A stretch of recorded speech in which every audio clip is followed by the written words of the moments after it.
I bid you good morning, good evening, good night, wherever you may be watching this transmission. It is I, Mike Martins, want to welcome you to another very special and yet very informative edition of Trends in the Housing Market. And it is I, Mike Martins. A lot of thanks out there, a lot of shout outs out there I gotta send out to William, watching this in Sydney, Australia, says I never miss an episode of Trends, usually watch on replay because I'm at work. Martha, who lives in northern New Zealand, saying I love Trends in the Housing Market and I also look forward to seeing Mike in the night. And I want to thank people that are watching this right now in Toronto, a couple of people at York University that claim they watch Trends in the Housing Market and swear by it as one of the good trends forecasting and what's happening in the whole housing market that we see. And it's very interesting to see. It's just the patterns we're going through in this whole housing discussion, this whole housing thing that's been going on for years now. I thought I would have did a lot more other things and other projects on YouTube and moved on. Trends in the housing market's been going on, I don't know for how many years now. And every week I try to be as religious as possible to put up an episode. And it's absolutely phenomenal how much we've covered on this channel when we're comparing the entire Commonwealth and what they've been going through, and comparing the similarities and patterns that they've been going through, right? So if you go to playlists here, Trends in the Housing Market, this thing goes back like, look at this. All this Trends in the Housing Market. It just keeps going back, 2015, 2016, it goes all the way back to 2015. And it's pretty dicey what's going on, guys. I'm really, really shocked at the level of misinformation we're given, the level of lying, the level of deceit, the level of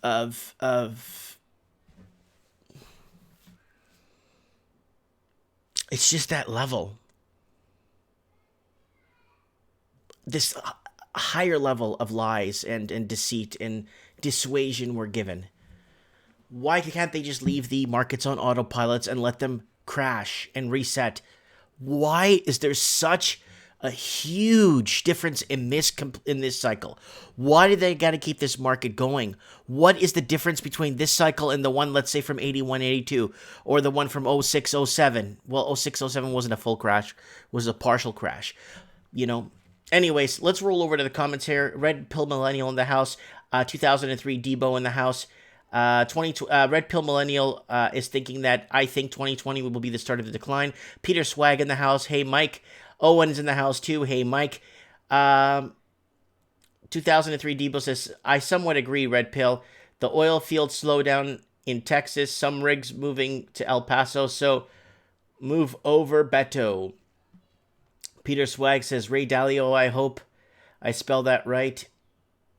Economic Machine, must watch on YouTube. Not sure who he is, but guys, check out Ray Dalio. I don't really watch a lot of other YouTubers' channels. I do watch Walking Journey from time to time. I do watch him live. I do watch, like, I like watching, what's his name? Max Kaiser. I like Max Kaiser a lot. I like watching Gerald Celente from time to time. Peter Schiff is good once in a while. I like Schiff. But man, the amount of lies, deceit, dissuasion we're given. What are they feeding us? And the whole watchdog media. Where are you, watchdog media? Why? You know, and then that's why you have secondary outlets like Better Dwelling that come out with stories like I'll show you guys what I'm talking about. Better Dwelling. They actually get numbers. They actually discuss numbers. They actually talk about what's realistically happening in the markets. But not every country has a Better Dwelling. That's the problem. Owen saying the central banks have done all they can to manipulate this. They've lowered rates, they've printed money, and the central banks have increased what banks have in their reserves. That's true. They've even taken from the repo market. So that's a big deal. Papa Pipist is in the house. In the house. Thank you for joining us, bud. So, trends in the housing market on a Wednesday night, aka Thursday afternoon in Australia. So, what is happening, guys? It's almost like taking the pattern you're seeing in all these other countries, and it's all the same in every other Commonwealth country. It's not happening in countries like, for example, Africa, because they just go there and rape it and just take whatever they want, right?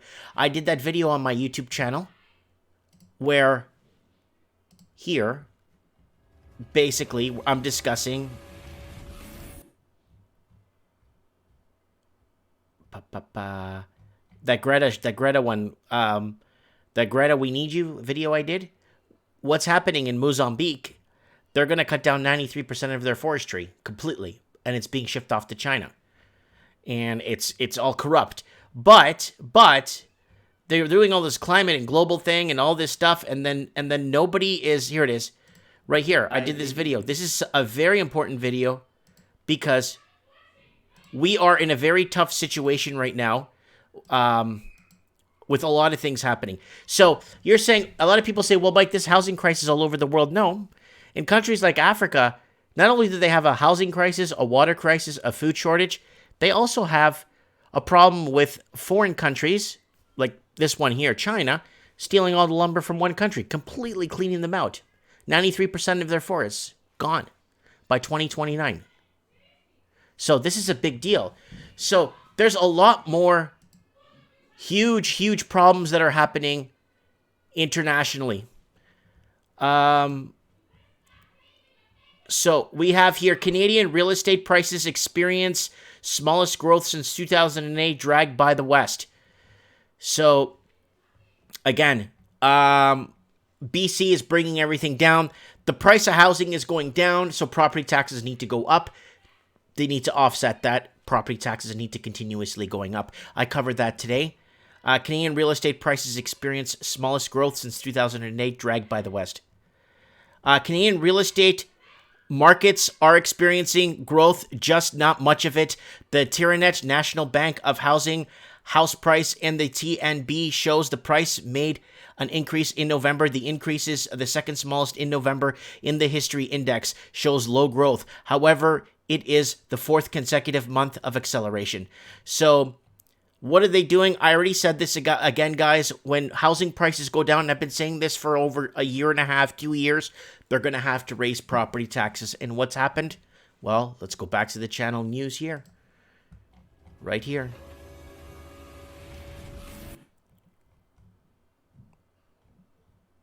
Right here. 7% property tax hike. Vancouver approves it. Rent in BC to go up to $2,600. Average rent in the province, $2,600 a month.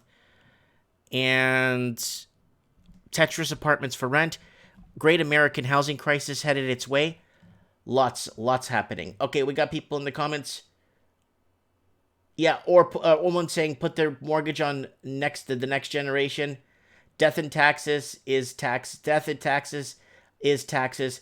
Prices along the belt and road are prices along the belt and road are skyrocketing. Robert Andrews says, hi, Mike. Solid Extra says, hey, Mike. Reno Kings is saying rent is going up in 2020. Oh, yeah, definitely going up. It's going to average right now in the province of British Columbia. We are going to be looking at $2,600, the average rent across the province. Average. Papa Piss says Belt Road is Beijing to Berlin. And what else we got? If Trump is removed from office, how will that affect the trade war with China? Well, I think what's going to happen is the next administration will bow down to China, and then just keep taking it up the shuangwang. So that's the problem. China's been raping the world, so I think someone's got to stand up to China. I hate communism, right? British Columbia real estate leads Canadian sales higher.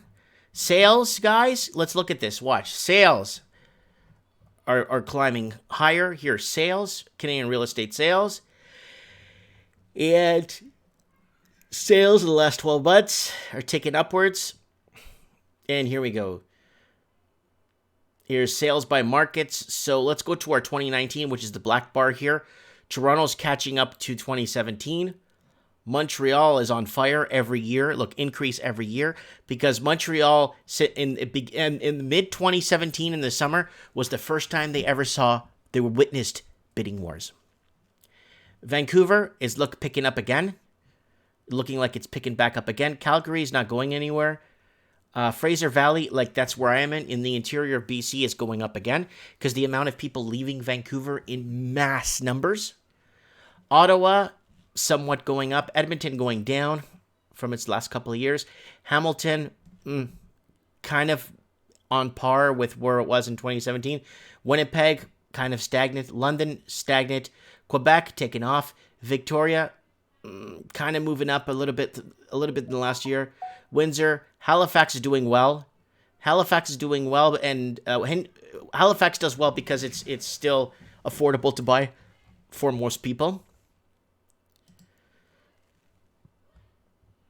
Canadian housing paid over $104 billion in interest during the last quarter. That's what households are paying in interest. $104 billion in interest during the last quarter. This week's top stories: Canadians are spending on record amounts servicing debt as regulators tell banks to prepare for more risk. We covered that last week where we discussed that banks are being asked to hold a lot more in the reserves. Very important to make sure your reserves are pretty much at least at 22% of what's out there. But in Canada, it's like 2.8% of reserve. I don't even know how that works. I don't even know how that would work. I would never want to lend money and hedge that much on the side to aggregate losses. That's not enough. You need to put 16, maybe 25%. Okay, we got 1%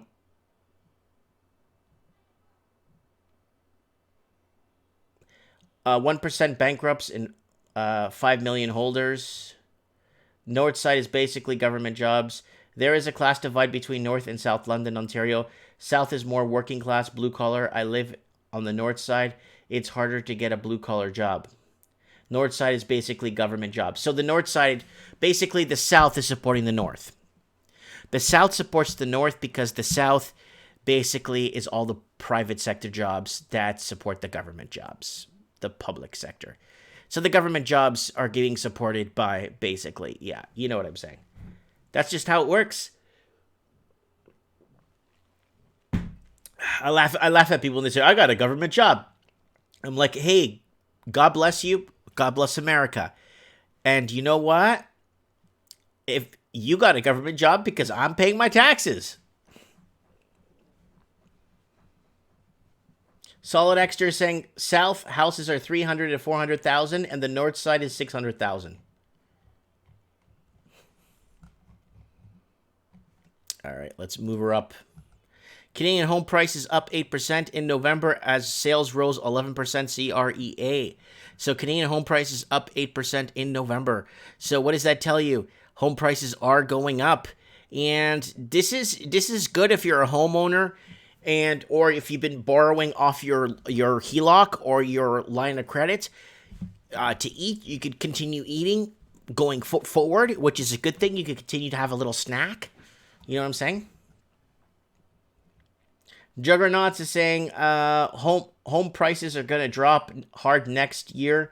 Yeah, they should drop. Let them keep going up because now they're going to fall and now they're going to fall and it's going to fall hard, man.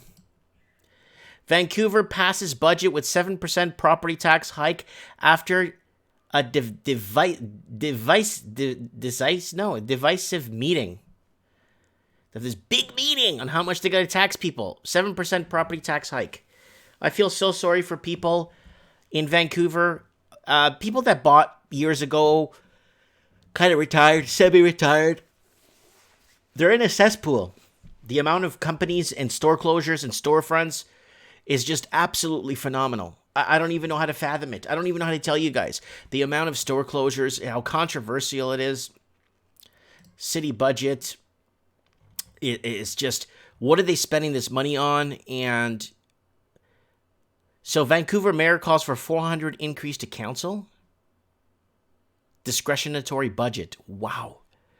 Well, what's happening is a lot of the municipal stuff isn't making what it should, like financially, because there's just too many, just everything's vacant, everything's empty in the city.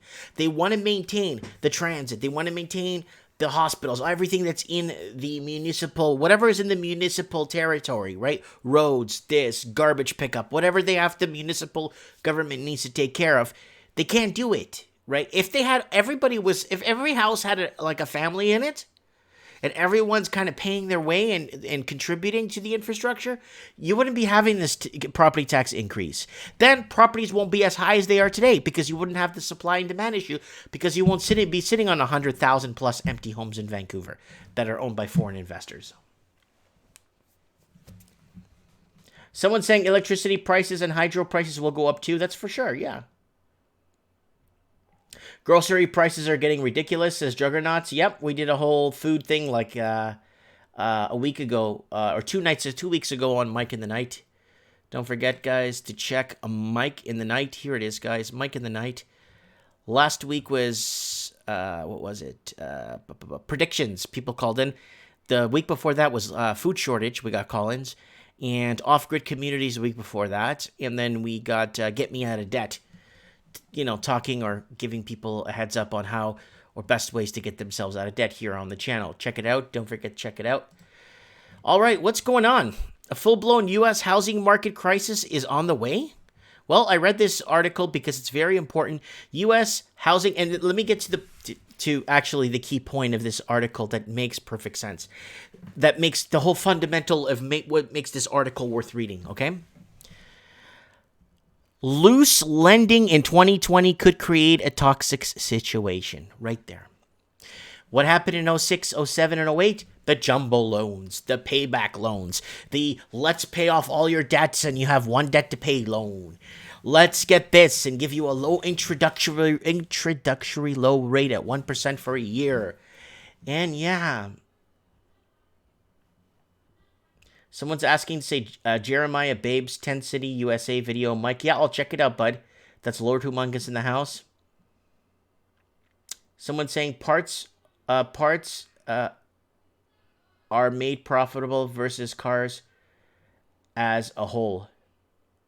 Yeah, you know what? That's a big thing. That's a big thing. We'll talk about that one time, about how the auto sector is doing that purposely, charging more for parts and then not charging enough for the car, right? Loose lending in 2020 could create a toxic situation. Yeah. We're in a 50-year affordable housing crisis. And in the States, watch this. The median home price in the U.S. right now is $231,000, and it used to be $163,000 in 2013. So it went up basically 42% in the past 6 years. So the average median home price from $163 went up to $231. Yeah. Just for you guys to see what's going on here. And in Australia, people see those numbers, will be like, or even New Zealand, or even all of Canada. What? $231 is the median house price? What? I think the median house price now in Canada, including all the small towns and farm villages and stuff, is about $490 or $510 now across the board. Median. Taking all the more expensive ones and putting them in with the cheap ones and getting a balance, you're looking at about $400,000 or $500,000. And in the States, most states, they make more than we do, even if they're on minimum wage, because a lot of them are working in tax or work-free states. So watch out for that.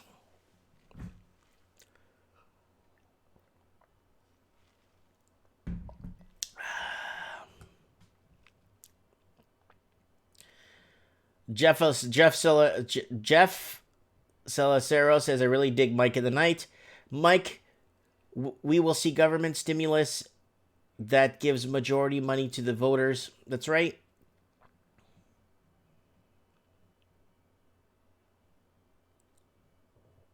I still will not sell my silver till it hits the real value.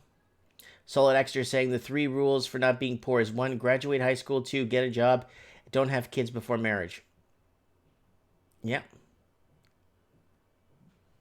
Emma Murdy brought up a really, really, really good point right here, and it's very important. What's the point of living in Canada anymore? That's a good question. That's a really good question. I wish the median house price in Canada was $231,000. That we wouldn't be in such a bind. But people are saying, well, Mike, they make less. No, they don't. There's a lot of people making a lot of money in America. A lot of people. With the knowledge of a lot of Canadians have down in America, they'll be like a shining star.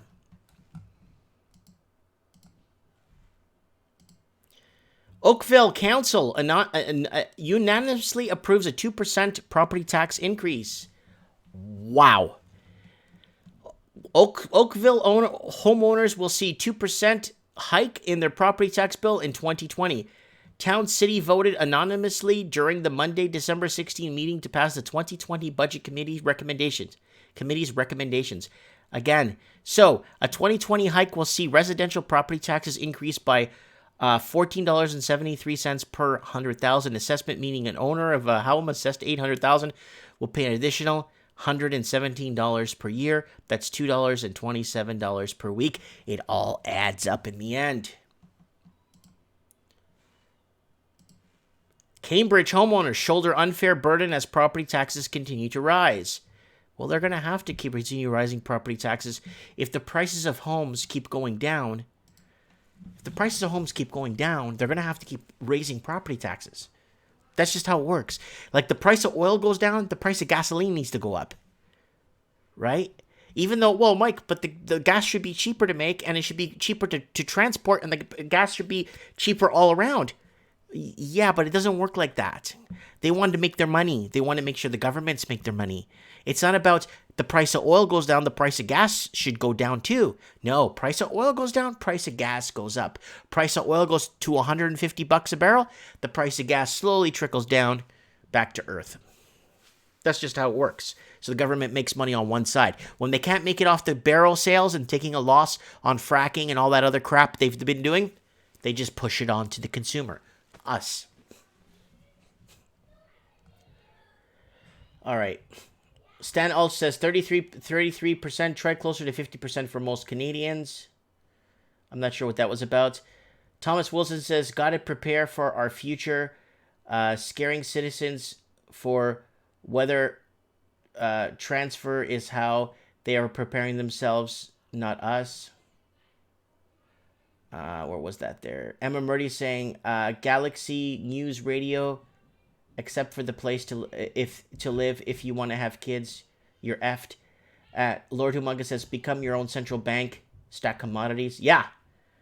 Dang 008 says, try USA Healthcare. I pay $550 a month on my healthcare.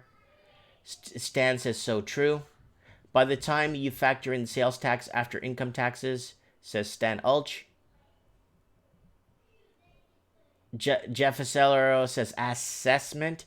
Owen says, I feel like a majority of people in Canada in general are still sleeping and are unaware that's going on around them.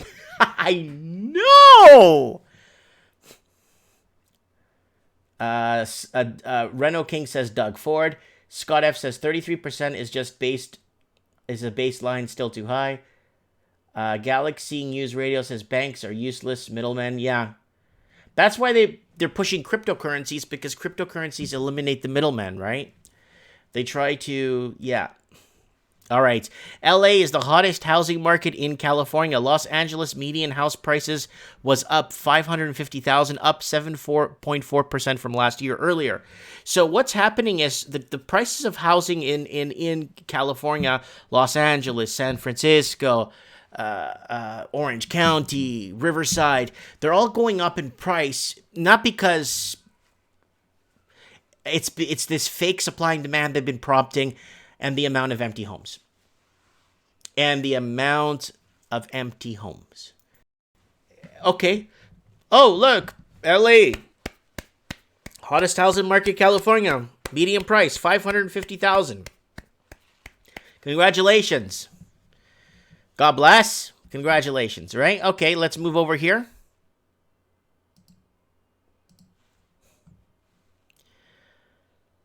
LA has more vacant homes than homeless people. So I found, going through the data, the LA County has 77,000 homeless people. There's about 144,000 empty units in LA County, roughly 135 to 144,000. Most of them don't have hookups. Most of them, it's all foreign investing. All these condo towers, they're all empty. There's like maybe 7 people living in the whole tower. And this is what they're talking about, a vacancy tax in Los Angeles. They need to create a vacancy tax, and then they could put that towards the homelessness that wasn't homeless before, because the pension, or a war vet pension, you could live a modest life just outside of LA County in California. But now you can't. So what happens? You become homeless. And that's it. You're homeless. You're on your street. You're on the street. You're on the street. So congratulations, big congratulations to Los Angeles, hottest housing market in California. Congratulations. And you have more empty units, more vacant homes than homeless people. Congratulations. You're doing really good, California. Keep up the great work. That's why everyone's leaving that state, full stop. Winnipeg faces tough budget choices. Is a tax hike an inevitable conclusion? Well, City Hall, 2.33% increase. So, what does this mean? It means a lot. Save our scene? That's a big... Oh, it's a canoe. Yeah, committed to 2.33%. Of course, these city councilors need to get paid, guys. Do you think that's free to be city councilor? Too early for the T word, they say, for taxes, but they're going to have to. And if they don't raise them this year, they're going to double up next year. That's usually what happens. All right, what's going on here? Fix California's housing crisis, activists say, but which one? The problem is there's too many cities right now that are like this. And I think what's going to happen to California, it's going to become like France. What's happening in France right now with all the riots and all the uncertainty and unrest. People have been moving into these kind of houses, cleaning them up, going to get their driver's license updated, going to get mail correspondence to the house, getting the phone connected, getting the water, the electricity connected. And you know what? You know what the electricity company that hasn't had electricity? Oh, we'll be glad to service you with electricity. We'll get someone down there right now to hook you up. Cable company, everybody. That's what's going to happen, just like it's happening in France with all the unrest. And you know what officials are doing about people moving into houses? They're not squatting. They're just taking in the house, taking everything down, deboarding it, painting it, cleaning it. Do you know what they're doing, the local officials? Nothing. Nothing. Zero. Because people are sick and tired of all the homeless and all the empty homes. So which city do they fix? There's too many cities to fix. I think there's 6 major cities with the 10 cities and everything all across California. It's a long article. It's like for here, like right here. You see right here, this condo thing. There's signs here now. Leasing, empty. Everything's empty. Look, not a single piece of furniture in the window. Look, there's one guy here on the balcony. Everything, like from what I see here, not a single curtain in the window. Not even a curtain in the window with the California sun. Give me a break. People are sick and tired. People are tired. They're sick. And in France, they're just going in, cleaning the place. I'm not promoting whatever you call it. I don't think it's squatting. Squatting is when you just hang out in a place and don't leave and don't pay the rent. There, they go to the bank. They go to the minute. They go to the land. In France, they go to the land registry to ask the property tax on the building, and they just pay the taxes.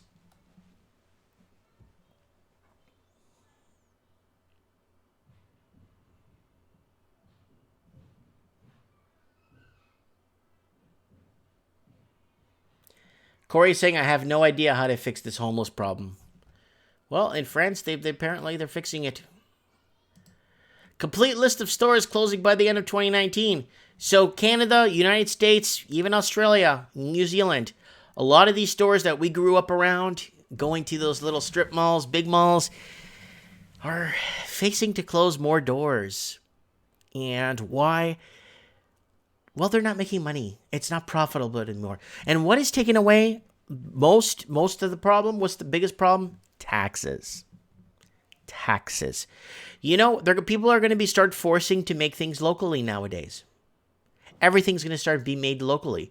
This way, you don't have to pay import taxes because it's made at home. Not at home, but it's made locally, right? We live in a country with an economy. You're telling me we can't make our own shirts? We can't make our own bricks? We can't make our own cement or drywall? We have to import it all from China? Give me a break. We live in a country with a damn economy and transit and trains and airplanes and everything that move crap around and tractor trailers everywhere hauling wood.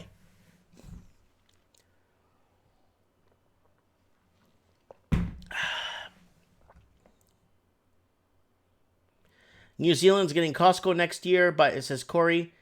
Low Roller Scratcher saying Dollar General is the only store opening store in the USA. Emma saying you have it covered under your insurance though. I have to pay insurance too. It's taken out of my paycheck. Wow. Yeah, people are saying, yeah, but I got to pay this much for healthcare in the States, $550. But every paycheck in Canada, you got to take out so much, and then you have to pay tax, a ridiculous amount of tax on everything. I would rather control how much I pay for my health insurance and control, am I covered for this? What am I not covered by? Who's this? Who's my beneficiary? This way. And then this way, I'm not kind of like, where in Canada, it's kind of more of an open book. And you got to figure out whether or not the hospital could do that. And if they can't, AC Moore, closing locations, arts and crafts. I hate to see these arts and crafts stores close. It's actually heartbreaking. Because this keeps people, a lot of disabled people, a lot of people like doing this. I like, working on this kind of stuff too from time to time. There's a lot here too. You start taking away people's, just hobby. Forever 21, that's been in the news for a while. Motherhood, maternity, Sears, GameStop, Charming Charlie. What is that? 261 stores. Barney's, New York, closing all their stores. GNC. Wow, this place is still in business? Holy crap, I thought this place closed down like 20 years ago. I'm not kidding, like 20 years ago I thought this place closed down. The 900 stores, all mall locations closed. Pier 1 Imports. Oh, Kmart? What? Kmart? 45 locations. Dress Barn. Party City. Fred's. JCPenney. Macy's.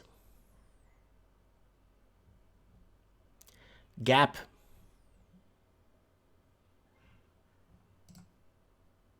Payless, we know that. CVS. Ooh, CVS pharmacy. Now, you see, why would you close a pharmacy down when people need rubbing alcohol? People don't go on Amazon to buy rubbing alcohol. Vitamins, pick up prescriptions. People don't go on Amazon to pick up their prescriptions. You know what I'm saying? CVS pharmacy, Lowe's. Oh, Bed Bath & Beyond. I always wonder what's in the Beyond section. Closing 60 stores. Shopko Hometown. Lifeway Christian Store. Family Dollar? 390 stores will close and 200 will be rebranded as Dollar Tree stores. My God, Family Dollar. I used to go to Family Dollar all the time in Florida. Victoria's Secret. I've always wondered what her secret was. 53 stores. Wow. So, I mean, how are these people going to pay their rent? Well, they're going to have to adjust the times. Guys, we got something that's going to help the housing situation and the homeless situation in... Where is it? I don't even know where this is. Transgender stripper hired. This is from today. Transgender stripper hired using taxpayer dollars at Seattle homeless conference. I'm going to move on now.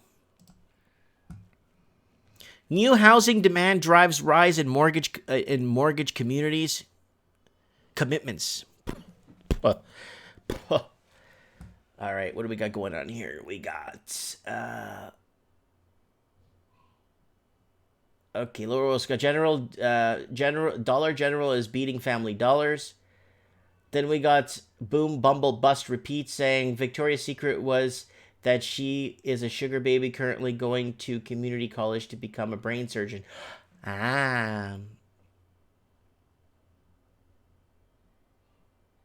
Supreme Canada says Victoria's Secret is a front for recruiting comfort women for billionaires. Lord Humungus says Victoria's Secret was the tag under the panties. And then Belinda Mercer saying the article, ooh, and then Supreme Canada is just laughing.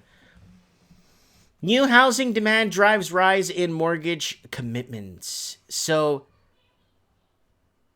housing commitments to owner-occupiers rose 2.2% in the fifth consecutive monthly increase, accounting for $13 billion of the $18.2 billion in total new mortgage commitments in October.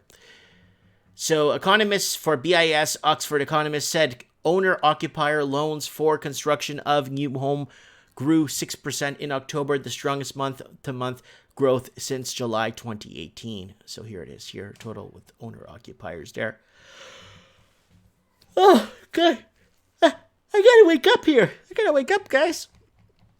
I'm gonna cut tonight's show a little bit short, guys. My mom isn't feeling well, so I'm gonna go be checking on her. She got the sickness. I got really sick last this past weekend in 3 days. I missed a big Christmas party. I missed everything. I was just in bed, sleeping. My wife got it. She was out for 3 days, and now she's better. And my mom got it now, and she's really sick. So, all right, let's move on. APRA may reach for bear powers in Westpac probe. Oh, man. Guys, you remember what's happening in Westpac? You guys remember? I've been talking about the amount of fraud and the allowing of so much fraud to take place and potential money laundering that was below the radar, that I think Lord Humungus remembers, it was 16 million or 18 million cases of fraud or of broke their... It's crazy. Westpac is in so much trouble. I'm surprised their share hasn't gone to $0. I think it's sitting at 20. It's down 0.85% closed today. But I couldn't believe it. Now they are minimal capital requirement brings Westpac total operational risk buffer to $1 billion. Following the increase previously announced by APRA in July 2019. So they've been caught with their hands in the cookie jar more than one time, and that's why right now, if in Australia, they are losing a lot of consumer confidence, big time, in their banking confidence, the whole 9 yards. It's becoming a big deal. So this is the Westpac probe here, guys. Kind of wish I could explain the amount of infractions they've committed. I went into the infraction list that was being reviewed by several underwriters before they applied any of the, I guess, fees or fines that these banks have to pay out for infractions or going against policy. It's like 490 pages of different infractions and policy infractions of potential fees and fines to be paid out. Who's going to read all that? I don't think you could read that in your life. All right, let's move on. Again, Westpac scandal. APRA launches full investigation into bank over child exploitation. Oh my God. When is this going to end with this bank? Prudent regulator has launched a full-scale investigation into Westpac over its money laundering and child exploitation scandal that could result in bank directors and executives being kicked out of the industry. The Australian Prudential Regulation Authority told Westpac it must set aside an additional $500 million in capital, bringing the total capital penalty imposed on the bank since the middle of the year to $1 billion. Guys, this is the anti-money laundering thing they've been going, and Westpac has how many millions of times? Was it 16 million times they've broken their own, or they've broken they've infraction or broken the law? I think it was 16 million times. How is that even, like, why? I break the law once. I break the law twice. I'm doing a penitentiary sentence. I break the law 3 times. I'm never going to see my family again with a penitentiary sentence. How do you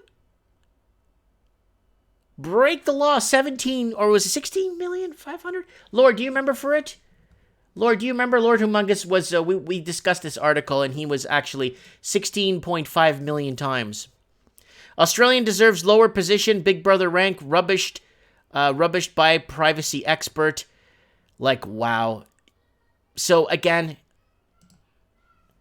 younger Australians are embracing the joy of missing out as financial anxiety takes a toll. We discussed FOMO on the channel a quadrillion times. The FOMO in Toronto, the whole in 2017, and people bought it the wrong time in 2017, and now they're in a whirl of hurt. Then you got the people that bought, you had the FOMO down in California, and then you got the FOMO that started taking off in Florida earlier this year. You had the FOMO in Oregon early this year. And then you had FOMO, fear of missing out, in Washington State, Seattle last year. And now it's all corporate entities that own those places in Seattle right now. Seattle's all registered numbers, corporate numbers that own these condominiums. No name behind them, just numbers. All offshore investors investing. So let's roll over to the comments section. We got Scott in there. We got Scott there. We got Belinda in there. Supreme Cannon. I like Supreme Cannon. I love this guy. Boom Bubble Bus saying FOMO is worse than the 3-day flu. Oh yeah, FOMO is these younger people are this. They should leave the markets on autopilot. Let them crash and burn and reset. Let them crash and burn and reset. No, they don't leave the markets on autopilot. They like to manipulate things. First-time home buyer loans. Hey, let's do this. Why? So we could compete with foreign investors. Quite frankly, we can compete with the amount of money that's being brought into the country. So for us to compete with them, the banks need to lower interest rate to historical levels. Sprinkle a little bit of first-time home buyers loans. Hey, remember back in London in 2017? Zero down. Zero down. What do you mean? 100% loan to value. You don't have to put a down payment on this place. What do you mean? 100% LTV. You don't have to. If you qualify and your credit's good and you have a job, you sign right here. We'll finance the entire mortgage for you. All you have to do is make your monthly payments pretty much till the day you pass on. Wow, that's a great deal, right? Guys, how do you hedge against the garbage? How do you hedge against the lies? How do you hedge against the unpredictable motions of the governments? What do they do in return to fix the problem? Let's raise property tax. All right. So we got a lot of people joining us right now. So here it is. I'm going to bring back this because this is so important. I'm going to reiterate this. I'll even say it in 3 languages if I have to. A full-blown U.S. housing market crisis is on the way. And we're going to go to right here. The U.S. housing market faces a big problem in a form of weak affordability. affordability, where housing, median house price in America is $231,000. Okay, it used to be $163,000 in 2013. Okay, look how the Americans are getting hit hard with that increase. Where in Canada or Australia or the UK, you can't even buy a parking lot for that much, a parking space for that much money. You want to buy this house right here in Australia? That house right there? $14 million. You want to buy that in Vancouver? That's like $5 million. That's $5 million bucks. But you see where I'm going with this here. Loose lending in 2020 could create a toxic situation. Let's rewind 2006, 7, and 8. Remember Black Friday, the crash of 29?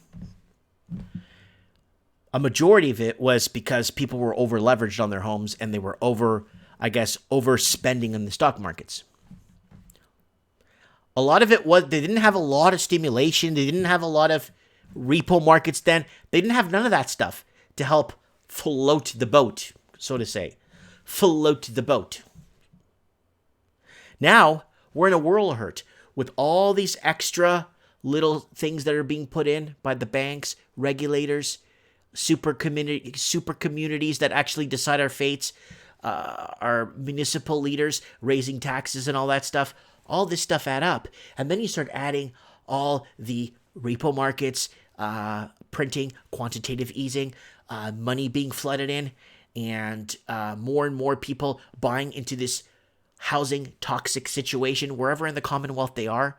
Western America is completely, right from the top of Seattle or King County there, Blaine, Washington, all the way down to Tijuana, San Diego border. Completely bought right out of the market. I know people that live in Mexico but work in the United States, but they're Americans, and they go back to Mexico to pay rent and live, but they cross the border every day to go to work in the United States. That's how bad it's getting. People living in tents right now. People living in tents right now with a college degree. People living in tents right now that are working and holding down a full-time job. People working in tents right now, living in tents right now, not working, living in tents right now, and just had the whole world at one point at their fingers. And everything is slipping away because of affordability. And affordability is becoming a major issue. Wages aren't keeping up with the cost of living, and with them raising taxes across the board, it's going to be a bigger and bigger problem. And let's move on here. Let's see what we got here. So let's see if we get to get somebody to call into the show. See if we can get a caller in.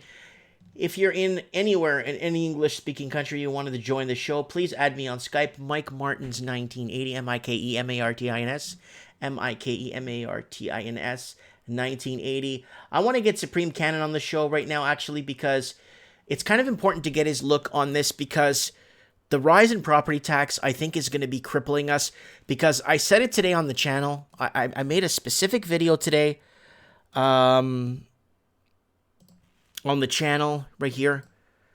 Right here. Property tax is up 7%, and I've been reading it across the board. Property taxes are going up everywhere, okay? And then we got rent. Now, because property taxes are going up, rent in the province where the taxes are going up is going to be an average expected to reach $2,600. So we're in a world of hurt, guys. This is...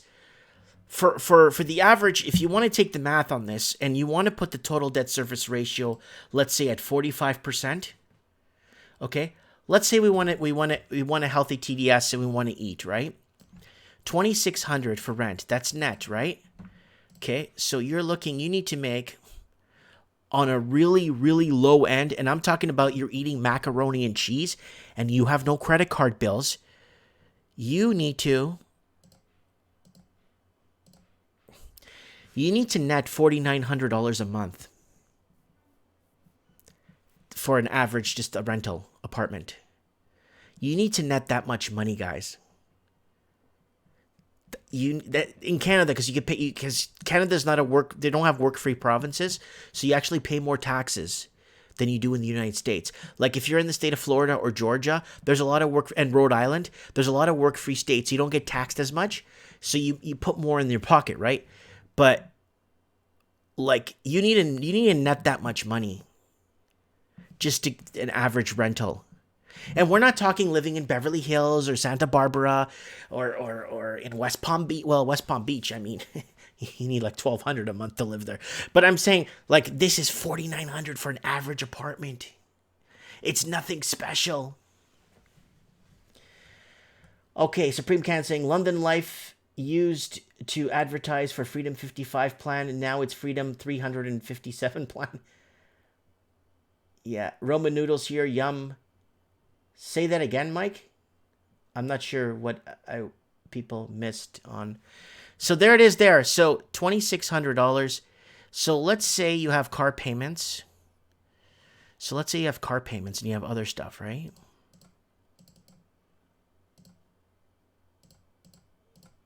And other credit cards and stuff. So you need to net $5,400. That's a lot of money, man. Because food, you just take $1,000 a month out just for food, right? Yeah, that's a tough nut, man. That's a really tough nut, guys. That's a really, really tough nut. Let's get Supreme Canada on. Hopefully his phone is working right now. Hola, amigo. Yo, Supreme, what's up, buddy? Oh, not much. Not much. Just watching YouTube right now. You're pretty quick to answer the telly there. It didn't even ring. I was all set up to go, and all of a sudden you popped up and I heard you. Okay, so trends in the housing market, taxes are going up. And you know I've been talking about that taxes will go up when property prices dip, right? Yeah, they're going to have to. So what's going on? Just tell us what you think is going on in your opinion. Well, these things, they get momentum, I think. You know, like we've been talking about foreign buyers, money coming in, being laundered, and of course people, you know, the price goes up, it starts to go up out of sight, and people automatically think, okay, well, supply and demand, right? Oh my God, you know, demand must be huge, and there's a building boom, and yeah, we've seen this before, saw it 10, 12 years ago. Can I interject, please? Oh, sure. Go right ahead. 10, 12 years ago, we didn't see 100,000 empty homes in the city. No, we didn't. No, you see, this is the problem we're facing here. That's why I was talking about when we had the big crash of 29. Yeah. This is going to be uncomparable because there's just so much ingredients now in the mix, in the cake mix. Yeah. We don't know if we're tricking or treating. That's the problem.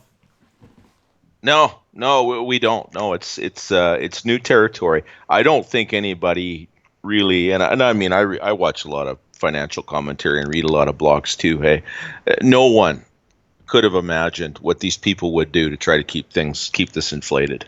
Like, this is absolutely bizarre. It's inhuman. It's incredible. Yeah, and it's going to blow up. It's taken on a momentum of its own, and it's about the only people anymore that can live in these cities, or they're people with lots of money that want to park it, you know, that don't want to live there. They just want to get their money the hell out of where they live and put it somewhere relatively safe. But it's going to wind up being a trap for them, because as more actual human beings leave these places and these condo towers sit empty, they're going to they're gonna tax them because it's it's a housing crisis. It's a definite crisis. We got Mike Martians in the comments saying we won't have a big crash this time. They figured out how to manipulate the system too well. They just keep devaluing the dollar. Yeah, basically, the Bank of Canada is probably going to lower rates. They're probably not going to have a choice. Everyone else is doing it. Beggar thy neighbor and all of that. Yeah, I think what's going to happen is you're going to have empty home taxes, and they're going to start climbing. And it might not drive prices down right away, but you're going to see all those millionaires that sunk money into this urban real estate It's going to trickle. Yeah, I don't think the price is going to crash either. It didn't crash in the shoe swap. It didn't really crash in Canada. It's just that for a while the number of buyers dried up. The prices didn't really come down other than distress sales and things like that. But there was a drop of probably 75% in the traffic. So that was the end of the boom, at least in Canada. You couldn't buy no $10,000 houses up here that were sitting empty, right? In bankruptcy and foreclosure and things like that. Yeah, they'll prop up the banks that have supported all of this, and the people that came in and paid cash. I mean, they own it. But until the taxes get to a painful level, they're not budging. They're going to stay right where they are, unless, as I've mentioned before, maybe the Chinese government orders them to bring their money back. They've restricted any more capital leaving China to fund these construction projects in North America. So that's the problem for them. Okay, let me interject with this, my favorite article of all time. Okay. Vacant homes are a global epidemic, and Paris is fighting it with the 60% tax. Yes, exactly. Runaway real estate speculation has been filing global capitals with vacant homes, creating artificial shortages in the world's most sought-after cities. The shortage has made local homeowners wealthy overnight, but it comes at a cost, turning lively cities into empty shells. Yes. The city of Paris has decided it's had enough and implemented a tax in 2015. They did not quite get the results they wanted, so they're now tripling it to 60%. So it says here, Paris has 107,000 reasons why, because to implement this tax, because they have 107,000 vacant empty homes. Instead of taxing and raising property taxes on the people that do live there to offset for it's almost like a car insurance company charging more on their premiums because of other bad drivers on the road. Oh, basically. That's how they kind of balance it out with the municipalities with the budgets, right? But now, because they complained that they're not getting hookups with sewers, water, electricity, and all that other stuff, municipality obviously revenue goes down. Now in Paris, they just taxed the crap out of 107,000 empty homes, and that's it. And then that's actually they believed, here it is, local developers have argued that new construction is the solution. However, in a city as dense as Paris, where it's difficult to build, controlling the occupancy of housing is strategic. It appears that the city believes they have 107,000 reasons more. Construction is not the solution. So it was never the supply and demand. That was a bunch of garbage. It's more about the whole empty homes. Remember, you do the math, three people to a unit times 107,000. That's a lot of displaced human beings. Yeah, that's right. They got nowhere to go. And the ones that are in the city and have all this wonderful equity, the minute they sell, to cash in that equity, hopefully they're planning on heading to a cottage somewhere, heading to a small town, because they're not going to be able to buy back. It's a problem. I mean, it's always a problem when real estate goes up as fast and as ridiculously high as it has. Like when I sold my place in the shoe swap, it's because I was moving to the Caribou, and good thing, because I would never have been able to buy another place. Right, because it was ridiculous. You moved to a smaller town, and then the taxes and everything was cheaper, right? Yeah, that's right. Yeah, and in the end, it was a good move. It's not like it didn't have its other traumas, because it was just before the big crash. So I was stranded in the middle of nowhere with no job for 14 months. But in the end, I still came out ahead because I took my chips off the table before everything went bluey. Mm-hmm, mm-hmm. So. Okay, now, I told you my friend is a big ticket processor there in one of the major airports in Ontario, in Toronto. Yeah. Did I tell you that, I received an email on Monday from, a person that works in one of the major airports in New York, actually emailed me and told me the amount of people, again, buying one-way tickets that he sees. He doesn't see them all, but he says the amount of people buying one-way tickets leaving New York State to move to Italy permanently, France, Portugal, Spain, Germany, the UK. people are in the States also, especially in the state of New York, because there's a huge housing affordability issue there. I think a lot of the old schoolers that came in the 60s, 70s, and 80s are now cashing out and just moving back to the old country. What do you think? In Canada, that's happening a lot. In Canada, it's actually huge numbers. Like, we're talking about like $1,000 to $3,000 people per month going back to Spain, Portugal, France, Sweden, Denmark, all abandoning and selling their homes at a profit here and kind of making their way back to Europe. Do you see that happening, or is it just maybe just rumor? Oh, I absolutely think it would happen. It's going to. Oh, Bob, I didn't move out of Toronto. I'm in British Columbia. I moved from southern British Columbia to central British Columbia. I'm not a world traveler in that regard. Yeah, it's absolutely. There's people that they're going to take their money and they're going to get it offshore. Because there's a lot of people that are in Canada. At least still, you sell your primary residence and the capital gains are tax free. That will probably change.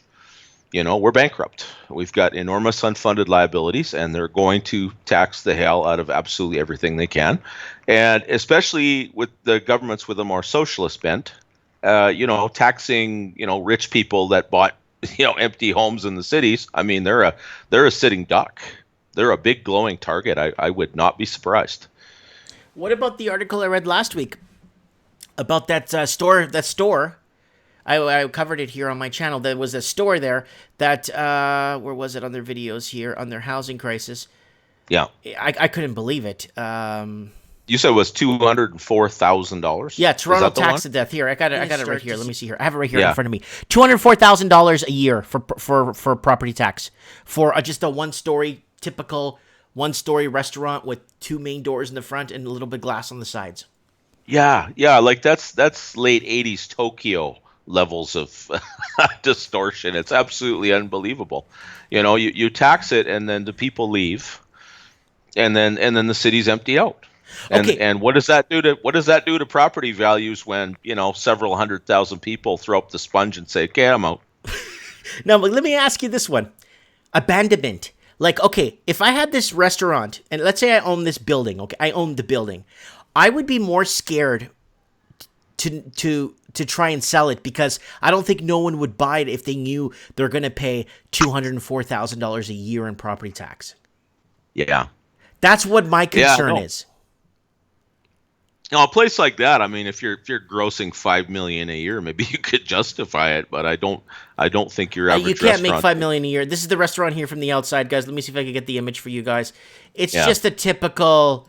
It's not even like a South Beach type restaurant, like a small bistro. It's just like a small. There it is, right there. There's the photo of it. There's one entrance right there, and that's it. It's just.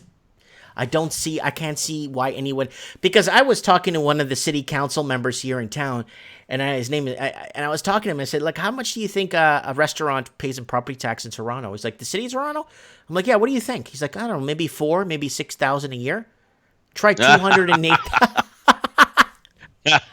Yeah, that's about $4,000 a week, isn't it? That's insane. Yeah. Technically, the idea is, you pass on the price to consumer, and of course, everyone in the city is making, dynamic money, so they can afford it. They just throw that money away. Everything's always expensive in the city, but not that. That's outlandish. Okay, we got It's Now or Never in the comments saying, "Hey Mike, love your show, dude. I'm from Sydney, Australia. People are saying we cannot go into negative interest rates because people won't invest in Australia. What's your thoughts?" Australia does not have a choice. They need to head towards negative territory. I know that Australia did put, I know this was 2 years ago, they did put a discussion on the table to do a 50 and 100-year bond, which I'm kind of grateful they did not do that. I know Argentina did that, but I know that Australia didn't do that. They were thinking of a 100-year bond, but no, guys, Australia is the petri dish for the whole world to see. With the amount of foreign investing, money laundering, like they have everything. Did you see that article, Supreme? I read about what I was reading about the bank fraud going on, 16 million infractions of money laundering. Yes, yeah, not $16 million, 16 Incredible. million different infractions in an Australian bank. Yeah, well, somebody in head office does a cost benefit analysis and figures, okay, this is how much money we'll make, and if it goes to court, this is what will cost us. If one's subtracting from the other and you're still come out in the green, they'll do it.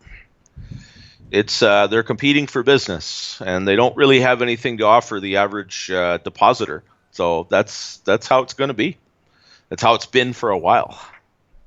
Do you think Australia has to go into negative interest rates? That's the thing. Well, it de facto, yeah, it would go into negative interest rates. I think negative interest rates just means that their bond prices have been pumped up, probably by their own central bank, so high that it nets out to be a negative price. I don't know. I don't think anybody actually buys bond paper with a negative number on it. I think in the end that's just what.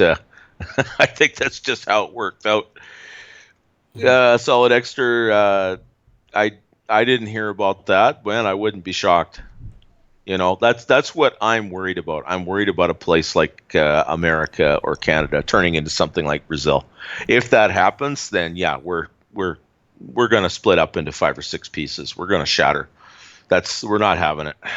Yeah, there's just so many people. They're going to live like Argentinians. They're going to turn as much of their wealth, on a daily basis into U.S. dollars and just get it the hell out of the country. No. Argentina has a new law. They passed a new banking law. I made a video on that too. Where Argentina passes a new banking law that basically they cannot convert more than $100 US a month. Oh, well, they'll just turn it into something else. Yeah, they're going to have to convert it into. Like, I think they're even safer with a Mexican peso. I think they're even safer with the Brazilian real. I think they're safer with anything but their own currency. But you know what I like about Argentina, and we've been following the housing crisis down in Argentina, how it's been an up and down battle. Yeah. They actually let their economies crash and reset. You notice that, Supreme Cannon? Yeah, well, they have a revaluation of their currency about every 10 years, right? And they change their governments as often as the average person changes their underwear, which is hopefully more than once a month.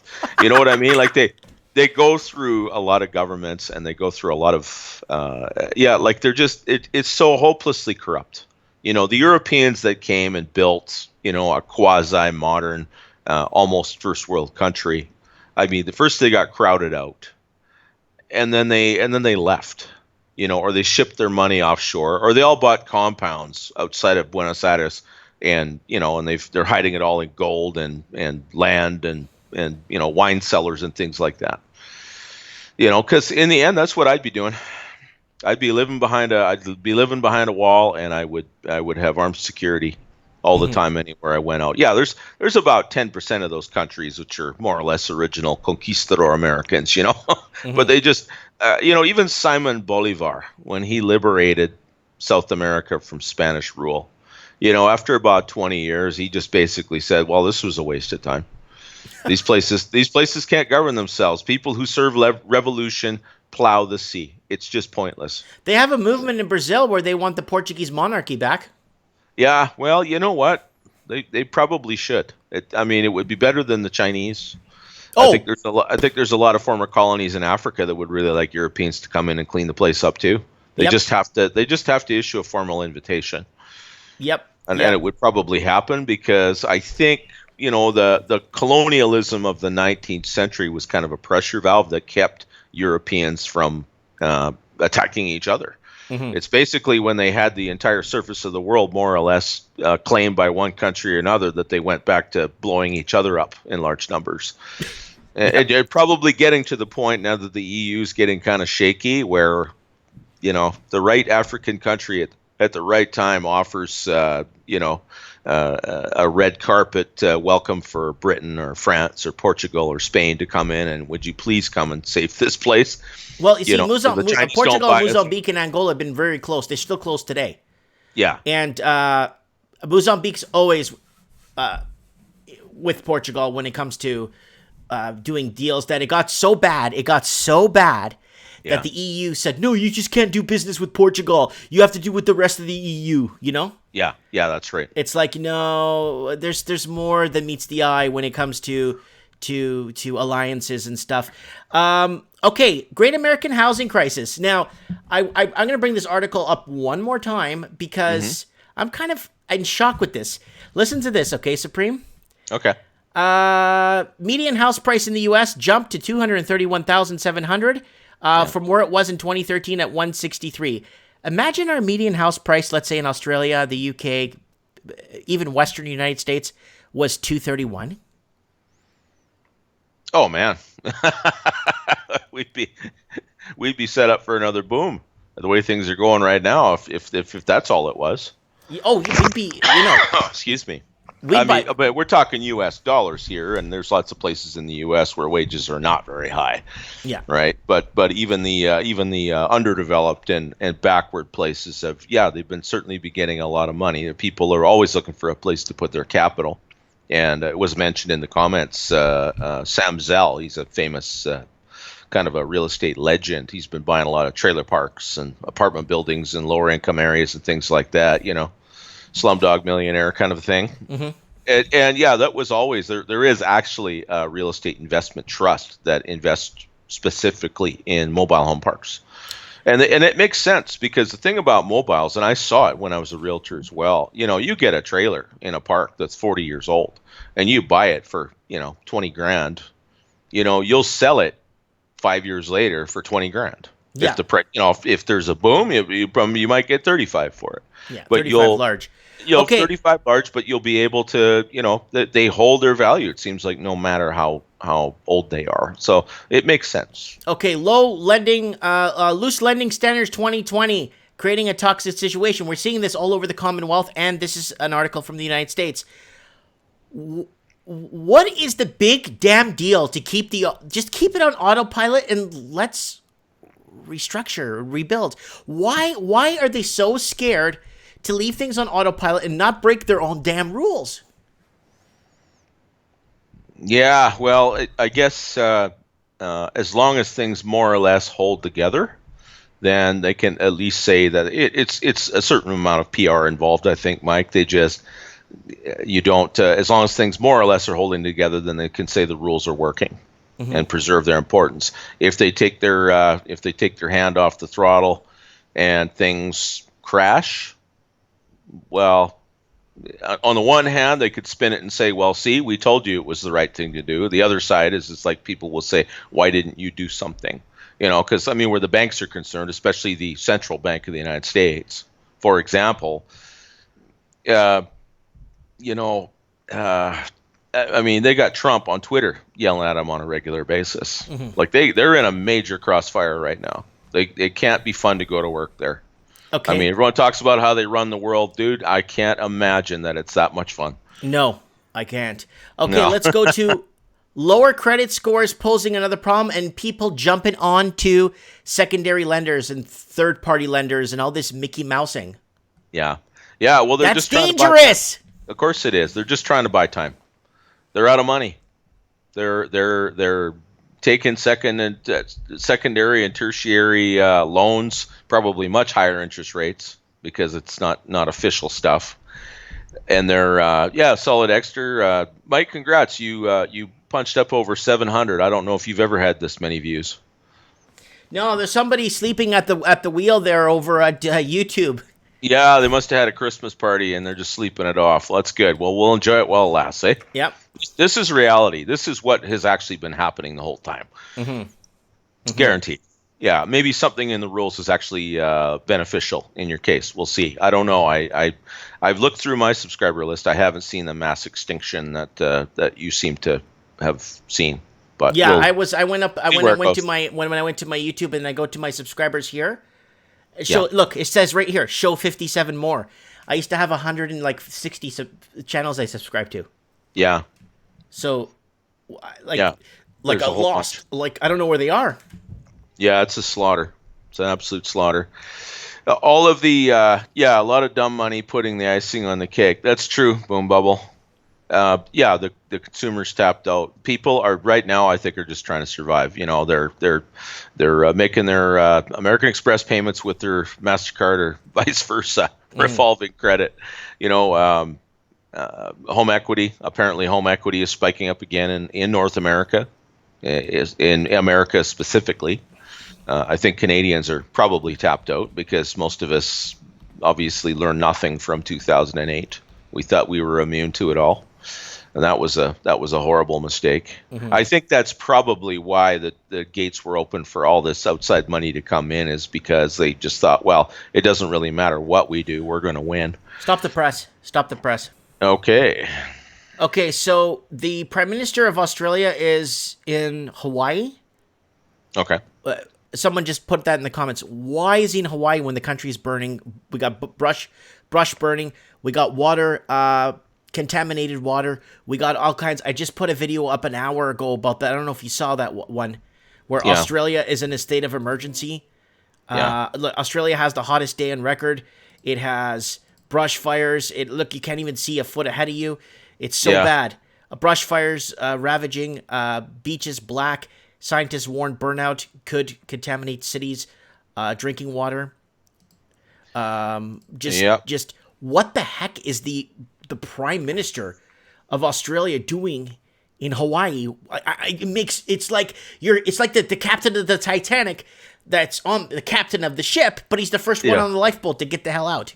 Pretty much. Well, it's probably cooler in Hawaii than in Australia right now. Anyway, we don't really have leaders in the Anglosphere who actually lead anymore. Like, they don't really run their countries. They just let their bureaucracies make the decisions, I'm sure. You know, like this prime minister in New Zealand. You know, I mean, this total social justice warrior moonbat. Oh, Jacinta, right? You know. Yeah, Jacinta, yeah. Like, what do they actually do there? I mean, when the place is as bankrupt as these countries are, what else is there to do? You might as well just go drink champagne and get sunburned. Well, that's what I just wait.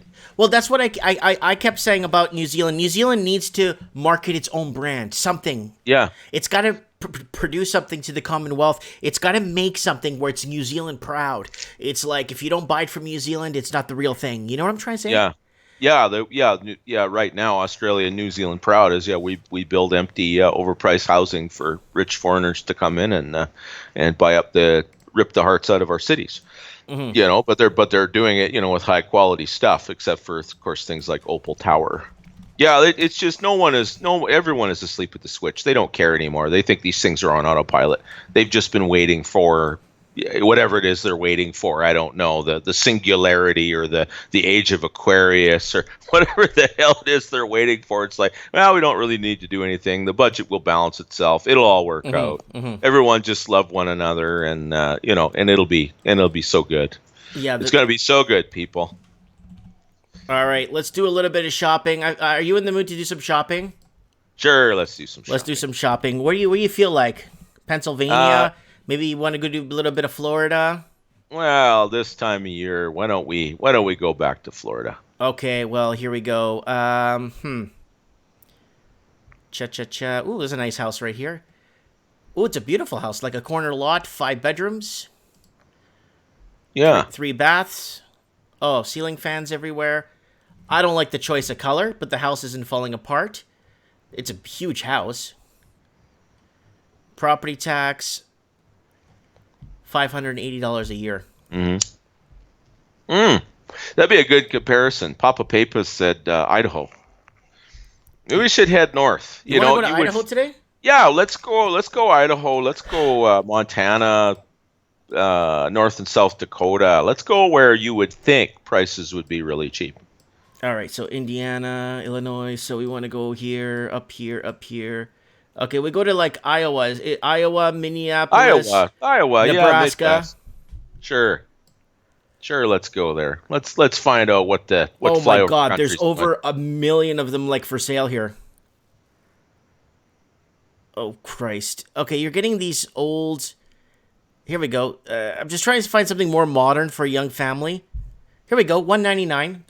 A nice family, modest family home, 5 bedrooms, 3 baths. Yeah. Yep, big, nice home, nice big front yard. Perfect to raise a family. Some of those places are palatial. Mortgage payment on this, you're looking at about $600 a month. And property taxes is about $100 a month. Yeah, not terrible. Solid Exeter. I'm not sure how North Dakota's doing. Fracking is still going right now, but a lot of those companies, they got themselves heavily into debt, and then when oil dropped below $40, they kind of they kind of collapsed. So I think most of the fracking is it's happening in I think it's happening in Texas. I think it's happening in the South. Okay, we got So one here.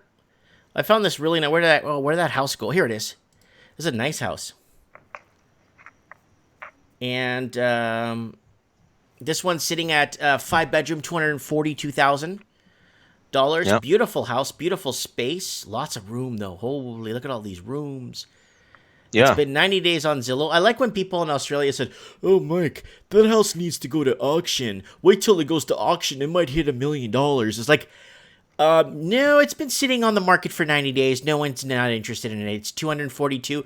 I bet you, Supreme, for this house has got a beautiful kitchen in it too. It's got 2 kitchens in it, and it's got a guest house too. Yeah. But you know what? Okay. 242. I bet you, Supreme, if you show up there, say, "Look, man, I only got 220." You think I think they'll take it. Oh, probably. Yeah, I mean, the American dream isn't just to own, a box. The American dream is to own a place like that. Yeah. Right? A piece of land and a house like that, or one of those old, Revolutionary War, Continental or Cape Cod style like this one place, here. or with Here the is- wraparound porch, like that one you got here right now for 242. I think it's uglier than sin, but that's somebody's dream right there. I hate that front door that looks like it's 10 feet in the air. That looks really tedious. So here's this house here. It looks like it's a colonial style home, 192, 5 bedrooms. Yeah. And this is good enough for me. It's lots of land though. I mean, it's a lot of land. Yeah. Oh yeah. It's got the big porch on it, and the house actually I guess the porch is on stilts or on pillars. Makes sense. Ooh, okay. We got something a bit historical here. 5 bedrooms, 2 baths, 2,400 square feet. 2,400 square feet, 59,500. Yeah. 35 days on Zillow. And it's I think on a quarter sorry, acre go ahead. of land. Yeah, beautiful. It's a good. It's really nice. I don't have a lot of money, but I could afford the $114 a month. Yeah, you could handle that. It's probably not going to spike. That's the thing. I mean, on a county by county basis, some are probably run better than others. If you're in a county where the books are balanced and they're not that heavily populated, so there's not that much built up infrastructure to worry about. Right. You probably would never go up that much. And it also depends on if the services are unionized or not too. I don't think they all are. Some are, they negotiate. Obviously you unionize, the cost is going to go up, but not necessarily that much. If there's not that much to do, well, they probably don't pay an enormous amount, right? Just to get the garbage picked up, make sure the water works and the septic and the sewer system and what have you. I found the American Dream House, 184, 5 bedrooms, 3 baths. Price cut $4,600 price cut, and you're looking at about to maintain that on a 25-year mortgage on the 25-year amortization and a 5-year term. No, 25-year term, 5-year am, right? Yeah. You're looking at about, I don't know, like $320 a month. Yeah, that's not bad. And it has a garage. That's not bad. Yeah, like what you could work at 7-Eleven and I mean, you wouldn't be able to buy much else, but you could work at 7-Eleven and do that. That's the thing. When I remember a regular news program, probably 4 or 5 years ago, and it was all kids complaining they can't find a good job and they can't afford a place and they can't get started in the world, and they followed around this young guy who got a job landscaping, for working for a landscaping company, and then he had a second gig. I don't know. It was a spin-off from that anyway, mowing lawns, or he was working at a department store or something like that. He saved his money. Like, he started from literally zero. He lived at like the local YMCA for the first 2 weeks until he got a paycheck. Once he got a deposit together, he got an apartment, right? And then he went down to the Goodwill and he went to the liquidation world and he got basic furniture for it. And he saved up about $1,200 and he had and inside of about 4 or 5 months, he had a place to live and a set of wheels. You Yeah. know, I mean, no, it's not the American dream. He's got a long way to go, but he was involved in life. He Right. wasn't living at home in the basement. He was on his own and independent, and he had nowhere to go from there but up. And all it took was some work and some willingness to save some money and use it for something other than, drugs and whatever else. Apparently, that's too much to ask for a lot of people. Hmm. Like even around here, the snow's starting to come, and there's a guy that goes around. He plows yards and the parking lots and stuff like that. He can't find people to work in my little town that aren't drunk or high all day long. Hmm. It's like there's just enough of a social safety net that people figure out how to use it as a hammock, Right. and then you can't find anybody that will work or that will do a good job. So it's like, yeah, if you actually have some gumption, no, it won't be like baby boomer days. You won't drop out of high school in grade 10, go work at a sawmill and buy a house and raise a family of 3 kids with a stay-at-home wife. Sorry, that lifestyle is currently out of stock. But you can get started in the world, and you don't need 4 years of university or 8 years of university or whatever to do it. So here it is, guys. 5-bedroom house, $89,000. This is a good starter place, a good place, like if just to get started out, your own little place, mow your own lawn, do your own thing, set up a little gym. 5 bedrooms, man, you set up a gym in this. You set up your own, you have your laundry room here. Like I said, the colors, it's not the greatest. It has a river or a pond in the backyard from the looks of it here. It's like a flowing water here in the back. It doesn't look nice, but still.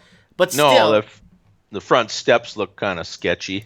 Yeah, it looks like a place that was built on spec. Okay, but that house, $89,000. That house in Vancouver or Sydney, that's like $2-3 million.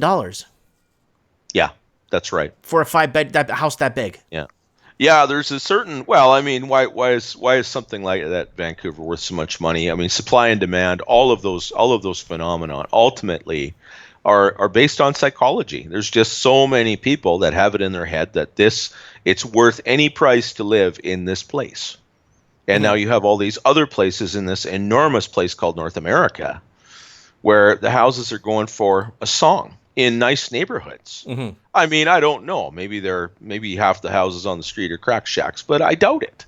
Just because it's an economic opportunity, there are a lot of people that want to start families, and if they can work and live anywhere they want, they'll go to a smaller town like that to get their start. If you want to live in Vancouver, you want to live in San Francisco, if you, for whatever unfathomable reason, want to live in the GTA, leave there. Go somewhere where you can start running in the black, run your personal balance sheet in the green and start building capital and wait for your opportunity. Okay, we're moving to Oklahoma. People borrow this kind of money. Yeah, let's go to Oklahoma, sure. Man, this house looks like it's got a ranch for horses. 262, 6-bedroom, 4-bath, almost 4,000 square feet. Yeah, in oil country. Property taxes are $1,800 a year. That's great. Look at that kitchen. It's like a servant's quarters kitchen. Yeah, no kidding. Well, and you're in Tornado Alley there. I mean, there's downsides to living in places like that too, obviously. Right. But it's so spread out, and the odds of the tornado hitting you directly are still fairly low. Right. As long as you don't live in the usual alley that they go through, you're probably okay. But you're living in Oklahoma. You're gonna freeze your butt off in the winter, and there's probably a heavy mosquito problem in the summer, and it's flatter than what on a plate. But you're not a debt slave. You're not a debt slave. That's the price of freedom. And people are not willing to pay the price of freedom. They want it all now, and that's why they borrow all this money. Here's something more contemporary here. Yeah. 5 bedrooms, 4-bath, 2,400 square feet, $299. It's in a really good area. Lots of jobs, of course, in this area. This is in Norman, Oklahoma. This is a nice and upcoming area for young folks to move to. This area has been upcoming. Beautiful, beautiful brick house, 5 bedrooms, 4 baths. Yeah. And you're paying $122 per square foot.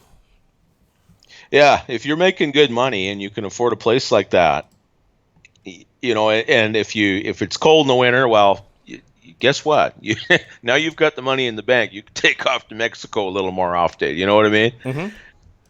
Yeah, I'd rather a tornado in Oklahoma than an earthquake in Los Angeles. Exactly, Solid Exter. A storm cellar will not protect you from earthquakes, and it won't protect you from illegal immigrants driving around drunk in vehicles. There's just all kinds of things that you don't have to worry about in Oklahoma that you do have to worry about in Los Angeles. Mm-hmm. You're not living on the edge there, but you're getting ahead in life, and that's Right. the point. Sorry, I have to move a bit somewhere a bit warmer. Sorry. Oh, that's fine. That's So fine. I got a place here in Bonify, Florida. It's Hmm. just north of Panama City Beach. Okay. I'm gonna let it load so you could see it on your screen there because there's a buffer. Do you see it there? Yeah, it's coming up now. Yeah, man. Do you see that? $99,000 for that place. 99 Oh, it's off large. front. You could get this on a 12-year am for $492 a month. Yeah, crazy. Yeah. So Yeah, that's as long as there's four. jobs. Huh? As long as there's jobs. As long as there's something you could do. Yeah. And look, the place is very historical inside. It looks like it's very. They've kept it with that old wood and the furniture is old and Yeah, it's not to date. It's not. But for 99 large, I mean, look at the outside. You could run a frat house out of this thing. absolutely. Yeah, Bob Smithers, does it come with a sexy nanny? I think if you could buy a house for 99K, you could probably finance that little project too, Bob. That would be my thinking. And you're close enough to the border, you might be able to sponsor a Chiquita. I got Red Pill Gary saying, "Woo, man, Yeah, people woo, are yeah. getting ripped off in Canada." It's so getting ripped off because we're lazy and complacent here. Well, at least we're not Americans. That's our Canadian identity now. Hockey and Tim Hortons. Uh-huh. And most of the teams are in the States, and Tim Hortons is owned by some Brazilian outfit. Like it's just that. Yeah, no, we need the red ensign flag, and we need to. Ask the queen maybe when she retires next year to come over here and rule directly for a while. You know what I mean? Let's get Okay, so let's get this place back to we're normal. in northwestern Florida. So we're up the Panhandle here. Okay. Let's see what we could pick up here. There was one. I'm not joking. There was a place in Panama City Beach. I don't know if you remember, we did it on Mike in the Night where we were talking about stuff, and I was so mad on how much the guy was paying property tax, and I could show you guys what you could buy with that money. Yeah. With what he was paying in property, where you could actually buy free and clear. I was so mad, and there was this house in Panama City Beach. I actually was going to buy it on my credit card. It was 54,000. Do you Yeah. remember that house? Vaguely. Yeah. It was Yeah. kind Oh, of like it's like a one-story small house, but it's in front of the beach. You could see the beach from your sliding door. yeah. I was gonna Yeah. buy Like that sight unseen, 54 grand. yeah. Like it would just be fantastic. 54K and all your neighbors are all in a manana state of mind like you are living there. Mm-hmm. You know what I mean? Yeah. Like hell yeah. All right, Yeah. 159. This is on Wichita. It's not Wichita. It's Wichita, Florida. Wichita, Wichita. Yeah. Florida. That's a One of those. Seminole. One of those grand old Irish names. Yeah. Buck 59, 159,000. Beautiful house. I like it because it's got this huge balcony here, and it's Yeah. all wood. The wood's beautiful. The wood ceilings. Yeah. Looks like it's all pine too. Big backyard, lots of land. Private park. Yeah. Yeah. You do okay. You could do worse. You could do worse to have something like that. And if you could find something to do for a living in that area, there you go. And I mean, you might have the odd hurricane or something you got to deal with, but people know how to deal with that stuff. And like I tell people all the time, look, like if you could work from home, and Supreme, you've seen my I've told you about my home business, so how I work from home, and Yeah. I could live out of that place and work from home. Well, sure. Yeah, you're doing your work online and you're out of Canada, so They're not going to absolutely plunder you every time you try to send a magic card to the U.S. You know what I mean? Like you're there. Yeah, yeah. You're there. Yeah, you could drum yourself up a lot more business that way. So let's get into more of the. Let's get to close to Cross City, Florida area. Cross City's never ever taken off. Let's go a bit further down towards maybe Tampa Bay area, Clearwater area. I've been there. I've spent a bit of time there, kind of lurking around, checking things out. Yeah. Oh my God, a gated house. Oh, there's no price. I got to go with the ones with the price, so it's actually okay. Here's one in a cul-de-sac. I mean, look at this.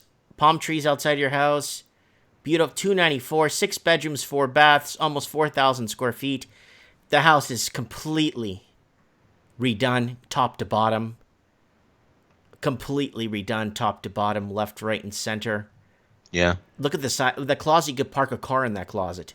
It's looking pretty good right now, isn't it? Yeah. Park a car. Big sliding doors in the back. You got your breakfast nook area where you're kind of semi-outside, and you have a massive backyard. Oh my God! Look at the pool. And it's got a lake, a bit of a lake. Oh my God, look at the pool, yeah. 294. This stuff is turning you on, man. Well, you can't pick this stuff. You go down to Vancouver, you're not going to find anything for 294 American. No. 294 American, that's what, 330 Canadian? You're not even going to get a one-bedroom apartment. Yeah, well, we're also paying for the mistake that we didn't, when we were part of the British Empire, we didn't insist on dividing America north to south instead of east to west, so we could have some of that nice sunny real estate somewhere. Mm-hmm. Yeah, it's tedious, man. It is. It shows you how poorly run this country is. Yeah, if prices were rising because everyone is just doing so well, that would be a different thing. If we were all just run off our feet and we were just coining her, right, and just piling up the baksheesh and planning our next, quarterly vacation or something like that, I could see prices being that high. But good God, excuse me, run down, snowed on, rained on, overtaxed. It just, yeah. Hey, what about this one? I'm going to let you see it up there. It should be up on your screen. An Airbnb fixer-upper. Oh, wow, look at that. Yeah, it's a castle. It's in West Palm Beach. This is exactly like 5 miles from where Donald Trump lives. Oh, is that right? I'm not kidding you. This is Eastview Avenue. That's literally like 5 miles from where he lives. That's Mar-a-Lago, that place of his, isn't it? Or is that the golf course? Literally 5 miles from 349,000, 6 bedrooms, 5 baths, 4,700 square feet. You're looking at about $1,800 a year in property taxes. Yeah, you'd think a place like that would be a pretty rarefied atmosphere. You'd think it would be a lot more expensive than that.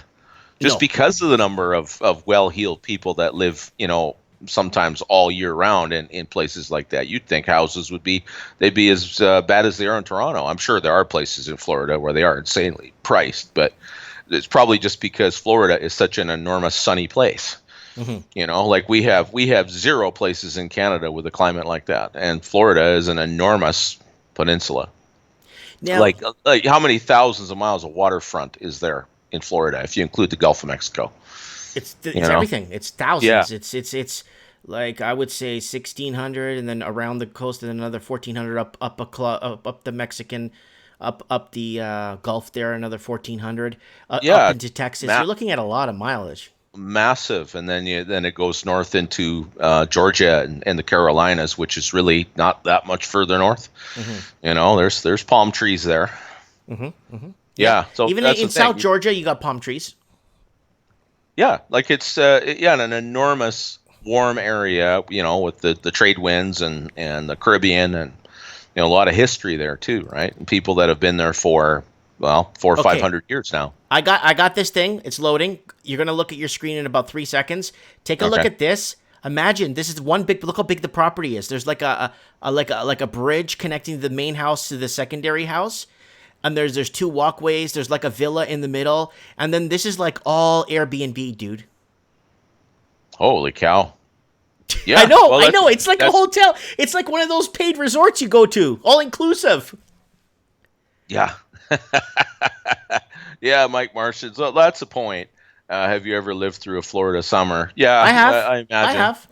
Yeah, I lived in Florida for 5 years. It's yeah. Winters are probably better than summers, I yeah, but imagine. you got pool. You got pools, so Yeah, yeah. everyone's got a pool, right? You just got to be tough. Obviously, it's not bothering people that much because there's millions of people living in that area now. Yeah. And they don't leave. They don't come to Canada for the summer. So No, no. Oh my They're God! I definitely found a not Supreme doing it. Hannon house. This is Oh. your house right here, buddy. Let's have a look. My It's got a hacienda. tennis court too. Holy cow! I'm gonna have to get in shape. Have to get busy. $469. See, gonna when be you go one of up in price, do you see how we're going up in price now, and how you Yeah. get more amenities with it? Oh, absolutely. In yeah. Australia, remember that one that article I was reading where the house didn't have an indoor bathroom? Yeah. The bathroom was outside, and they wanted Yeah. $1.7 million for the house. What the hell? Here, I'll play the. I'll put it up here. It's called. It's not just that they asked that price for it. It's the fact that somebody owned it in the first place. And they sold it for The that hell much. Who the hell would live there? I don't know, man. I don't know. I don't get it. You I'm can live in a actually trailer. now. I'm on a mission now, and Yeah. I want to find that video because I couldn't believe it that it had an outdoor bathroom, and I couldn't. I couldn't. Dude, Yeah. if I'm going to have an outdoor bathroom, okay, it's going to be because I'm living in the middle of 500 acres of wilderness that's all my own. You know what I mean? Like you're the people that you laugh at in flyover country living in trailer parks get to go to the bathroom inside.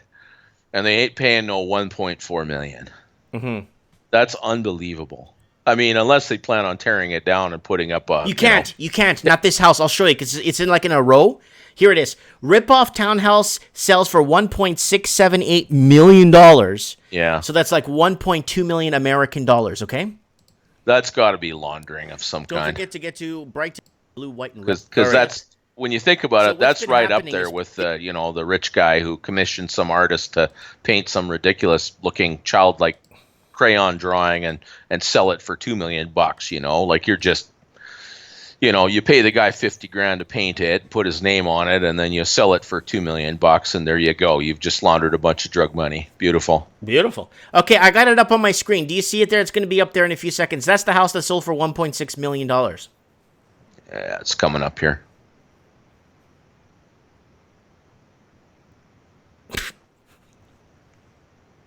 I see you scrolling through it, but oh my goodness. Oh my goodness. Wow. Is it like full of hot Colombian models or something? Like what exactly is the incentive to buy that? Dude, I don't know. And then I go on a binge here where I'm looking at houses in Atlanta for 200 grand. Like mansions in Atlanta for 200 grand. Yeah, and, it's like, and you know what's funny? Supreme is when people from like even Canada and Australia, New Zealand, even the UK, what are you going to do in Atlanta, Mike? There's no economy there. Every city has an economy. And the thing is, you get a job in the oil patch, right? You go somewhere else to make your money, and then you get a nice place to live when you come home. Yeah. Well, here, That's guys, all. I've been to Atlanta I don't know, 42 times. Probably more. I don't even know. I've been to Atlanta many times. This is I-75. It goes through the middle of the high. This is Atlanta, guys. Atlanta is a very big city. Atlanta is enormous. The skyline is huge. Yeah, Atlanta is a big place. There it is there, Atlanta. Yeah, that's right, Hefe. Big booties. So when You people bet. tell For me, one- what are you going to do in Atlanta, Mike? Okay, you buy a house for $202,000. And remember when we got, I was in this really heavy argument with myself. I would rather take that house in Atlanta for $202,000 Yeah. than take this house, this one where we're seeing in Australia, in Sydney, Australia, for $1.6 million. The one we saw. I would rather I would rather receive the house for $202,000 in Atlanta than get the house in Sydney for $1.6 million. But you have to live in it for the rest of your life, though. I would rather. What would you choose? Would you rather live in that house in Sydney for that much that valued of money, or would you just get the house for $202,000 and live in Atlanta? What would you take? I think the question answers itself, sir. Holy cow, you are over 900 viewers, sir. Am I? You're rocking and rolling right now. Well, that's This is nice. fantastic. That's really nice. That's what it should have been from the beginning. Yeah, the question answers itself. You got 1.4 million burning a hole in your pocket. Good Lord. I mean, you could buy 5 houses in a hot area like that, and 6 houses, 7 houses, and rent 5 out, and there you go. And then you and your Colombian roommates can, go out for lunch every day. Yeah. Sex robot with a big Colombian booty. Well, now we're getting technological, Hefe. Yeah, let's not get technological here, guys. Yeah, that's right. Come on, we'll save the tech stuff for Mike in the Night. So we're going into more poshy properties here. Okay, mini mansion. Yeah. For $499, it's going to go up in your screen. 5 bedrooms, 4 baths, 3,400 square feet, and this is in Port St. Lucie. I've been there a couple of times.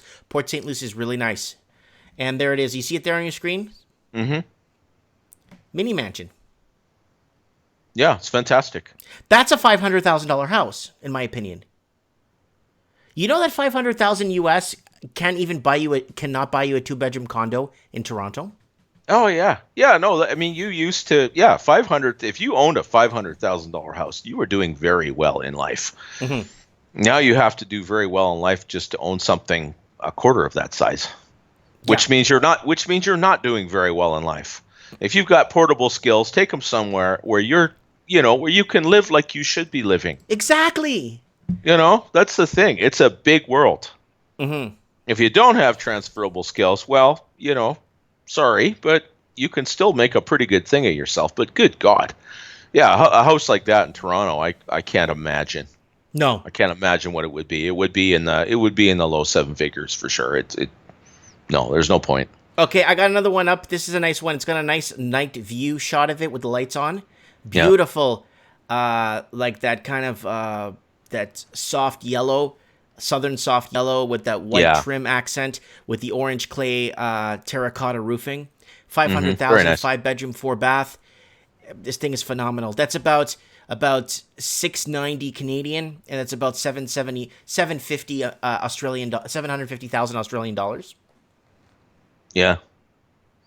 Yeah, there you go. You could buy 2 of those for the price of that place with the outdoor bathroom. Wow, look at the inside of this thing, though.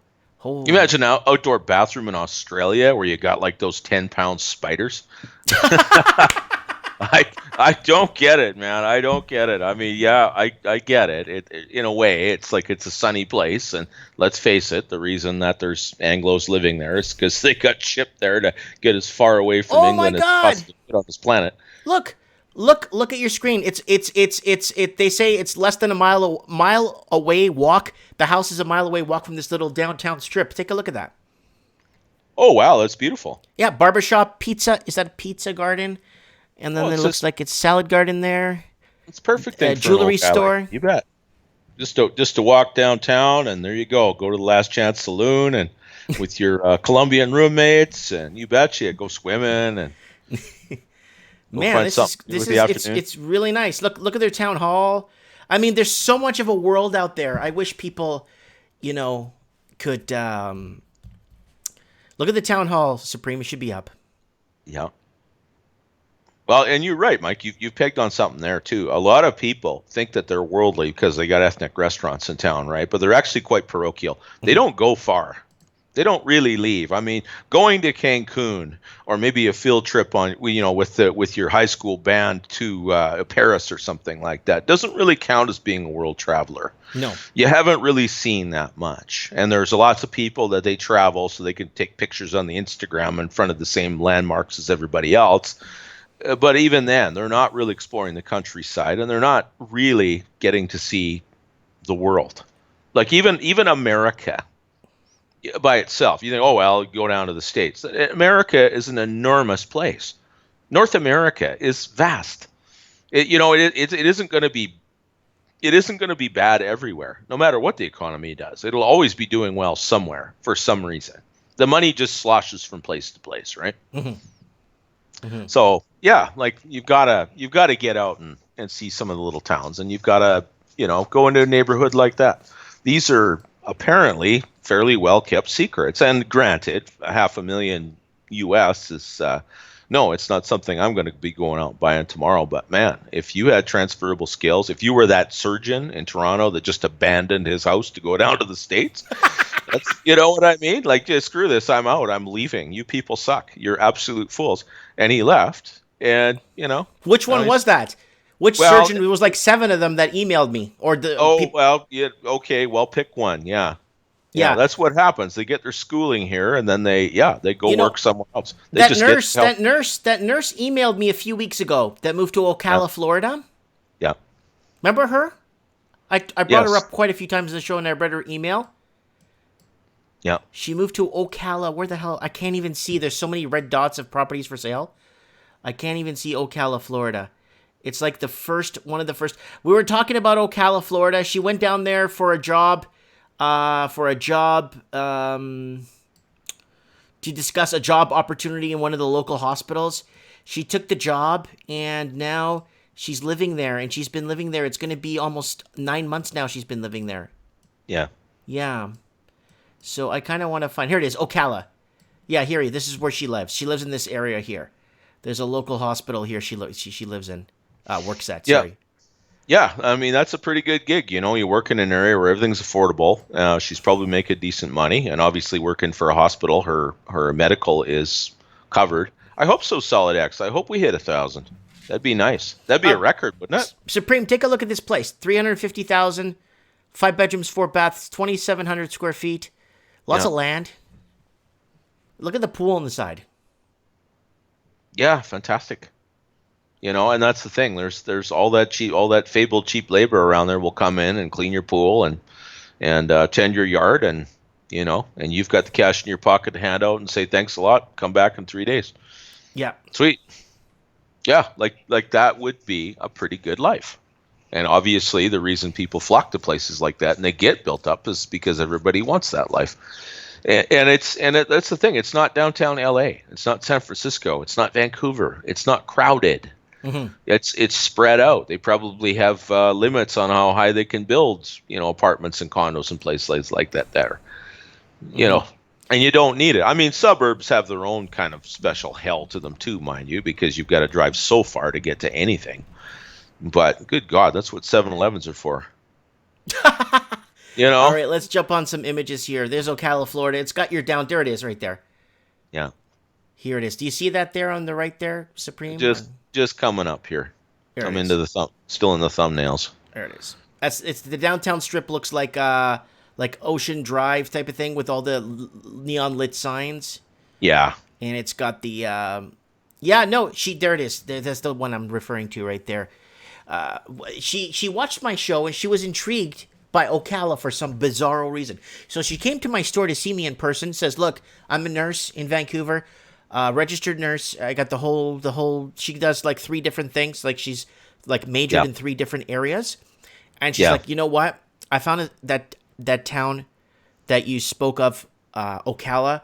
I called. I sent my resume. I didn't hear back for like a month. They got back to me for some reason. I got back to them. I went for an interview. I went on vacation for 2 weeks. And remember I told you they offered her 1 year's rent paid? Wow. Yeah. Or if she they're smart buys, people. they take the subsidy of the 1 year's rent and put it towards a house. And she bought a house. That's fantastic. Yeah. Yeah, nice, eh? What an opportunity. So, But there you go. There's one less nurse in Vancouver. There's one less educated professional in Canada, who smelt the money. This has been going on since the 80s and 90s, the Canadian brain drain. The Canadian brain drain, yeah. Yeah, like we've got smart people here. We've got good education, but it's so corporate and it's so socialist at the same time. It's just they take the fun out of everything and then they take the money out of everything. And it's like, well, where can I have fun and make money? Well, it ain't in Canada, baby. Okay, You're well, I gonna got have an to go article somewhere from else. today I want to throw up real quick here. Cheapest and most expensive places to rent in Canada. So we all know that the price of rents and everything is going up. In a couple of provinces, it's getting horrendous here. And let's see what they say here. Oh, there's nothing here. There's just a story here, I guess. It's not giving us a list here, cheapest, and I don't know why they would title it that when... Oh, okay. Increases in Ontario, we know this. Quebec City, so let's find the cheapest. Yeah, you're right. Alberta? Canadian nurses are a lot of fun. Just don't marry them. You're going to pay, baby. Sorry, go ahead, Mike. Okay, Alberta, where the economy struggles, you'll catch a break, and Calgary are down, and you're not getting anything else there. Vancouver's the most expensive average monthly rents for a 2-bedroom, where $3,058 is the average. And 2020 predicted a rent increase for the apartments was 3%, meaning the rent for 2-bedroom is forecasted to get to $31.49 next year. Yeah, solid. Your mom was the exception. Don't worry about it. 31.49. I know nurses too. They're nice women. I'm just giving you a bad time. Okay. So, there's going to be places where it's not going to be bad. Okay. Right. Let's take out our TDS, our total debt service. Let's just take out a basic calculator here, right? Yeah. Okay. Let's take out our calculator. Oops, that's my calendar. No. I'm gonna maximize the Let's screen. get the calculator out. Let's do a total debt service ratio. Let's do some TDS here. So if your rent, if our 2-bedroom is $31.49, okay, you're gonna have to multiply that by, like, I'm talking about if you have no debt, like, and all you have is just your rent and a couple of bills, you multiply it by 2.1, right? Okay. Yeah. You could do 2.1, or you could do 1.6, means you have no debt at all. So let's go times 1.6, $5,038 a month you need to net. That's just to pay the $3,149 for the rent, and then for food and all the other expenses for the month. Okay. You need to net $5,000. Net $5,000. Yeah. Yeah. So you got to make like 65.7. Yeah, $7 large a month. That's just for a 2-bedroom. So that's a lot of cake. So let's say you have debt. Okay, let's argue that you got a bit of debt. You got student loans, you got car payments, you got insurance, you got all this other up the wazoo here. So let's go 3,149 times, let's say 2.1. You're gonna need to net $6,600. That's if you have a lot of bills. Jeez. Yeah. Well, half of it's going to your rent. $3,100 is going right to rent, so you're left with your other expenses, right? So, and then food. Yeah. So we're averaging 2 people now because it's $1,000 for food or $1,200 for food, and then but that's low end food, $1,200. You're not eating like Prince Charles or like the Tsar eating lobster over at the keg. No, you're eating a lot of Canadian wieners, you bet. Yeah, so you gotta net $6,600 a month, dog. This is why you have all these double income households, but because you have the double income households and everybody's got student debt and all this other debt, that's also why they're not having kids. You know, they're not having what we would have considered a normal life. Like, you're just a slave to the machine at that point. So there are people in that situation, and my advice to them, and I mean, it could take it with a grain of salt. I'm no pro here, but it would be flee, sell, get the hell out of there, like your hair is on fire, and go somewhere where you can actually start running in the black. And then you can start thinking about having an actual life. Just because Toronto has a nice waterfront, right, or Vancouver has a seawall, or San Francisco has the water, the whatever it's called there, the Fisherman's Wharf or whatever. Yeah, those are nice things. Take a road trip on the weekend and see those things.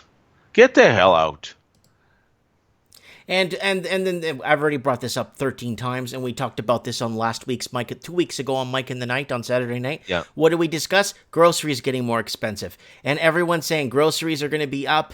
Now, what's the end game? How are we going to win this war? Like, the battle's over. We're now at war with basically keeping a roof over our heads. The amount of homelessness, and What's so sad is the whole political debate we had in Canada and the Yeah. political debate they had even in Australia and the political debates they're going to be having soon in New Zealand and the one they're having Yeah. now in the UK. None of them are talking about homelessness, housing affordability, cost of living, rampant. The only ones that are doing something about it are the damn French. Yeah, that's right. No, they're not because they don't see it. They just don't see as a percentage wise. I mean, if 20% of people were living on the street homeless, that there'd be millions of people living on the street. There'd be riots, but several hundred thousand, usually in cities where the provincial or the federal government can just kind of flog it off onto the municipalities. They don't regard it as their problem. And they don't have unlimited resources. I mean, even the things that we do where we run a $35 billion a year deficit or whatever it is, that's a lot of money being borrowed, but they're still not saying yes to everything. The demand for government money is unlimited. It's bottomless. Like even they're still weighing helping one group versus helping another. So there's certain things that they're just gonna leave. They're just gonna let it slide under the bridge because they're not going to deal with it. Their hands are tied. Mm-hmm. And they don't, if they give it too much attention, then it might incentivize more people to do it. You get more of what you subsidize, Mike. If you pay attention to the homeless, and start giving them some kind of cheese for living on the street, you're going to have more people living on the street. So you reach a certain level of altruism with other people's tax dollars that it's just even the most lefty moonbat, soft heart, help everybody kind of a person is going to go, yeah, I think we've hit the event horizon here. Mm-hmm. I don't think we can justify this. You go shower money on people living in tent cities, you're going to get more people living in tents. Yeah, I hear you. Yeah, where attention goes, energy flows. That's right. That's right. That's right. That's a big exactly saying. Right. That was the old Southern saying. Here it is, like here. Here it is. Property taxes spike enormously. In 2006, the owner of the popular restaurant was paying $31,000 annually. The number has since jumped to $204,000, and it keeps growing. If it keeps going, he predicts he'll be paying $310,000 in the next 4 years for property tax. Yeah, and they probably didn't change. They probably didn't raise taxes per se, right? They didn't change the mill rate or anything. It's just that the price of housing has gone so. Everything works on a delay, right? So as the price of everything has gone up so high, they're getting to the point where people they're starting to get these ridiculous tax bills, and it's like, well, it's the same percentage as it was last year. Mm-hmm. We only raised it 7%. I mean, if you're taxing somebody $100 and you say next year it's going to be 107, well, to your mind, it's like, well, it's just fine tuning, $7 here and there, no big deal. But when you're in a building that's worth, at least on paper, several $1 million and paying rent to run the same restaurant you've had for 40 years, yeah, that's how you wind up with a tax bill for $204,000. Yeah, and if they start lowering taxes, then that sets a precedent too. Mm-hmm. And they don't want to do that because they need that money. Mm-hmm. They've got all these city workers and staff to pay and streets to maintain, and there's always something that always seems to get dropped. Potholes don't get fixed, or those old lead pipes don't get replaced for another 3 years, right? Or every once in a while you get a real wingnut in power who decides, okay, we're going to focus on the climate. Mm-hmm. We're declaring a climate emergency, so we're going to take 50% of our income and we're going to give it to, plant trees in the Amazon or something, right? You know what I mean? Like, yeah. It just, and seriously, like these people are almost literally on crack. Some of them really are. Like they're just, it's terrible. Like Save the whales. Save the whales. Exactly right. Yeah. Before they get nuked by North Korea or something. Exactly. You get people like that. Yeah. Like New York was in a similar state to San Francisco 40 years ago. Mm-hmm. It was bankrupt. The subways were covered. Skid Row everywhere. Skid Row. Yeah, murder capital. Times Square was all peep shows and prostitutes and, drug dealers and stuff like that. You had vigilantes. You had Curtis Sliwa and the Guardian Angels, like guys in white T-shirts and red berets. They didn't carry weapons, but they walked, they patrolled the subways in pairs at night, just so that the good people of the world knew that if something happened, there would be someone there to help. Yes, yes. Because people were living in terror, because David Dinkins and the guys before him, they didn't care about any of that. They were just, wow, we're just going to give free everything to everybody, and we're not going to prosecute any minor things. We're not going to do any of that. Hmm. We're going to leave people alone, let them be free, and they'll just love. It's just love, Mike. Love. It's all love. All right, Supreme, I'm going to have to kick you off. I'm past my 2 Okay, man. hours now. Yeah, we're rolling up on 9 o'clock. Hey, you damn near hit 1,000 views tonight. That's Congratulations. good. I'm happy. I'm happy great. that people are coming out to see the show and contributing. We're gonna get. Yeah. We're gonna have open calls this Saturday. Saturday on Mike in the Night. We're gonna have a. If you want to add me on Skype, Mike Martins 1980. Add me on Skype, guys, and just send me a quick message. Mike in the Night. We're gonna find a topic to talk about. We talked about predictions last week. I have it right here. We talked about predictions in last week's show. Mike in the Night, we talked about predictions the week before, food shortage, the week before that, off-grid communities, and the week before that, get me out of debt. Lots of Mikes in the Nights here for you guys to watch if you're bored. And you're on some of those too, right, Supreme? Yeah, you bet. All right, you're on some of those shows. Yeah. Well, we got to figure out what we're going to talk about this Saturday for Mike in the Nights. We could talk about the taxation. Someone's telling us to talk about the next ice age. Pension shortfalls is a good one. That's a good one. Yeah, that's always a hazard. Yeah, yeah, yeah. We could do that. There's getting to be a lot of stuff out there about that. So research is really easy to find. Yeah, the Ravens talking about protests. We got protests down in Chile. We got protests down in Colombia. We got protests right now in Venezuela. We got protests in Argentina. We got protests in Uruguay. So yeah, falling birth rates. Yeah, things like that. There's all kinds of things too. Okay. Supreme, I'll let you go. We'll talk soon. Okay, pal. God bless everyone. We'll talk soon. Okay, bye. That's Supreme Cannon, folks, on the show. He comes on from time to time. We kind of bounce off each other, and there's someone saying, talk about Nancy Pelosi's eyes doing that creepy thing. Solid Extra says pensions, marriage. I have marriage experience. I could talk about that. I don't know about like ice ages and stuff and next ice age. Are we headed towards an ice age? Yes. When? I don't know. Maybe I don't know. Maybe in a long time from now. Maybe in a couple of thousand years. Is it going to affect me now? No. So what else is going on here? I'm just watching the comments go by. Watching the comments go by. Trudeau giving, I covered that the other day. I don't want to talk about that on the channel. It's just going to shut me down. So, guys, top stories to look out for. Australia's deep state of emergency. Morning coffee with Mike. That's me. Vancouver approves a 7% property tax hike. You can see it here on the channel. I'll just give you a link here, guys, to the channel here. There's a lot of people watching. I don't know how many people are subscribed to my channel. So here's my channel here. So if you guys are kind of visiting or dropping by to watch the live stream, here's the channel here. If you guys want to subscribe to it, go ahead and subscribe. And guys, also, don't forget to hit me up on Patreon. If you want to join the family, you could donate $1 per month, and that will buy me coffee. $1 per month buys me a coffee. And if you want to join that, make a show about getting back. Make a show about getting back. About her getting back to you. Fentanyl is a killing. Yeah, fentanyl is a big deal. We talked about this stuff, and I don't know why they didn't talk about this in these political debates all over the world. All these political debates, all these, they're going into voting and this whole line. 2020 is going to be the big one, the 2021. I'm going to be very interested to see what they're going to do with this one. Why do people line up for soup in Canada?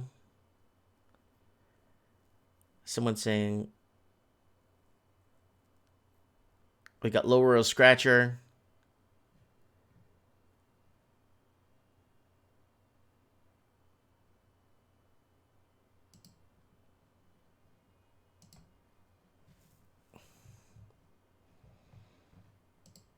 All right. Alrighty, I'm just going through this. Sorry, guys. I'm just doing New Year's Eve special till midnight. What is New Year's Eve? What day? No, I'm gonna be with my family, guys. I'll do a New Year's Eve special the next day if you guys want. Canada Depression lineup for soup. Yeah, you know, food banks and stuff. I did cover this. I did cover this on the channel. If you go to the channel here and type in food banks, there's lots. There's lots of food banks outnumber McDonald's is in Britain. Food banks are now referring people to food banks. Average Canadian household spends more on taxes than necessities. I know, it's a good one. Average Canadian pays more. Yeah. That's just a question I asked years ago. Should Canada get an EBT system? And only grocery store in town closes. That's a scary one. Yeah, if you guys want to watch some good, funny videos, just go to my channel and type off ripoff. Look, go to ripoff. Toronto housing ripoff. Massive housing ripoff. Auckland, New Zealand housing ripoff. Toronto ripoff. Toronto, Sydney ripoff. There's quite a few of them I did from around the world, and $1.6 million for that thing. Sorry, guys. Yeah. I had to kind of throw that out there. I'm wondering if I could get. I want to get the Raven on the show. Maybe we could get Jacob back on the show. Our securities. We have our channel now has a security expert that's worked in security all over the world, checking out systems and checking out cyber, all kinds of security. And we'll get him on the show again. We got the Raven, our conspiracy theorist analyst. He's a good guy to have on the show. We just had Supreme Cannon on. We're gonna maybe we'll get uneducated economist on for a brief stint to tell us what is going on, what he thinks is going on, in his opinion. But guys, let me know. You could message me on Skype, or you guys could message me in the comments below what we should do for Mike in the Night next Saturday. I need to know Mike in the Night next Saturday. I mean, what do we do? I mean, we covered... Guys, come on, in the comments. There's 600 people watching this. Come on. We did 2020 predictions we covered. Done. Food shortage, we did. Off-grid communities, we did. We could get back on 5G if you guys want to get back on 5G and social credit scores. We did that a few months back, where Australia was rolling it out. We did that here a few months ago, right here. Australia, Darwin. Watch this one. This is a good one if you guys want to watch a good one. Australia, Major Darwin. economic Look how they're... You don't... Look at them watching people walking down the street. Look, watching recognition, her face, making sure it's the same person that got on the elevator and not a double of her. So that's a good one, guys. If you want to watch this, I'll leave a link there in the live chat if you guys want to watch a former episode here of Mike in the Night right there. So go ahead and watch that if you guys like. So that's that. Yeah. Let me know what you guys want to do. Protests, they are happening. Okay, you know what, Raven, you win. Yeah, we did mass exodus with call-ins, people calling in from all over that are basically leaving their cities because they can't afford to live in the ones they're in. Yeah, I guess I'll do what the Raven said. I will go ahead and do, we'll do protests. We'll do protests this Saturday on Mike in the Night.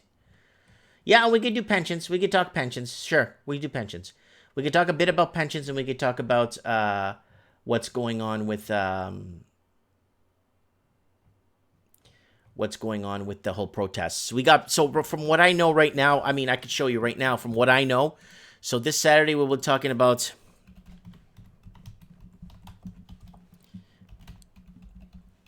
protests in Chile. Here it is, the 2019 Chilean protests, and it's still going on in pockets of the country. Like 8 hours ago. There we go.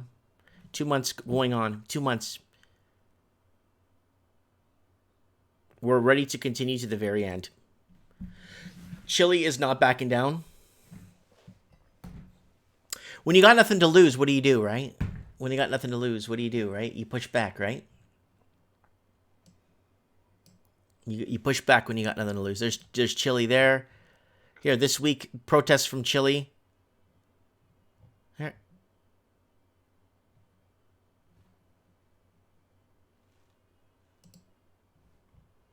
Chile Airbnb protest victory, a change in Chile's constitution. Chile UN calls for prosecution of police army. Oh my God. Well, that's just Chile. We could go on to Argentina. Right here. Argentina, debacle, protests in Latin America 15 hours ago. Argentine peso right now is the lowest it's been. It's the lowest it is right now of the currencies that have dropped. So is the Bolivian peso, all of them. Everything is huge. Everything's falling apart right now. So guys, don't forget to join me next Saturday, this Saturday, on Mike in the Night. Thanks for joining me. God bless everybody. Thanks for joining. Thanks. Yeah, we'll get the Raven on the show too, and we'll discuss his strike that he was in, major strike with CN. We'll discuss that, and we'll talk about that. Dave from Berlin in the house. We're gonna get Dave from Berlin back on the show. Maybe we could get him on the show on Mike in the Night, and we could talk about uprisings and protests around the world. Thanks, guys. Thanks for watching. God bless, and have yourself a good night.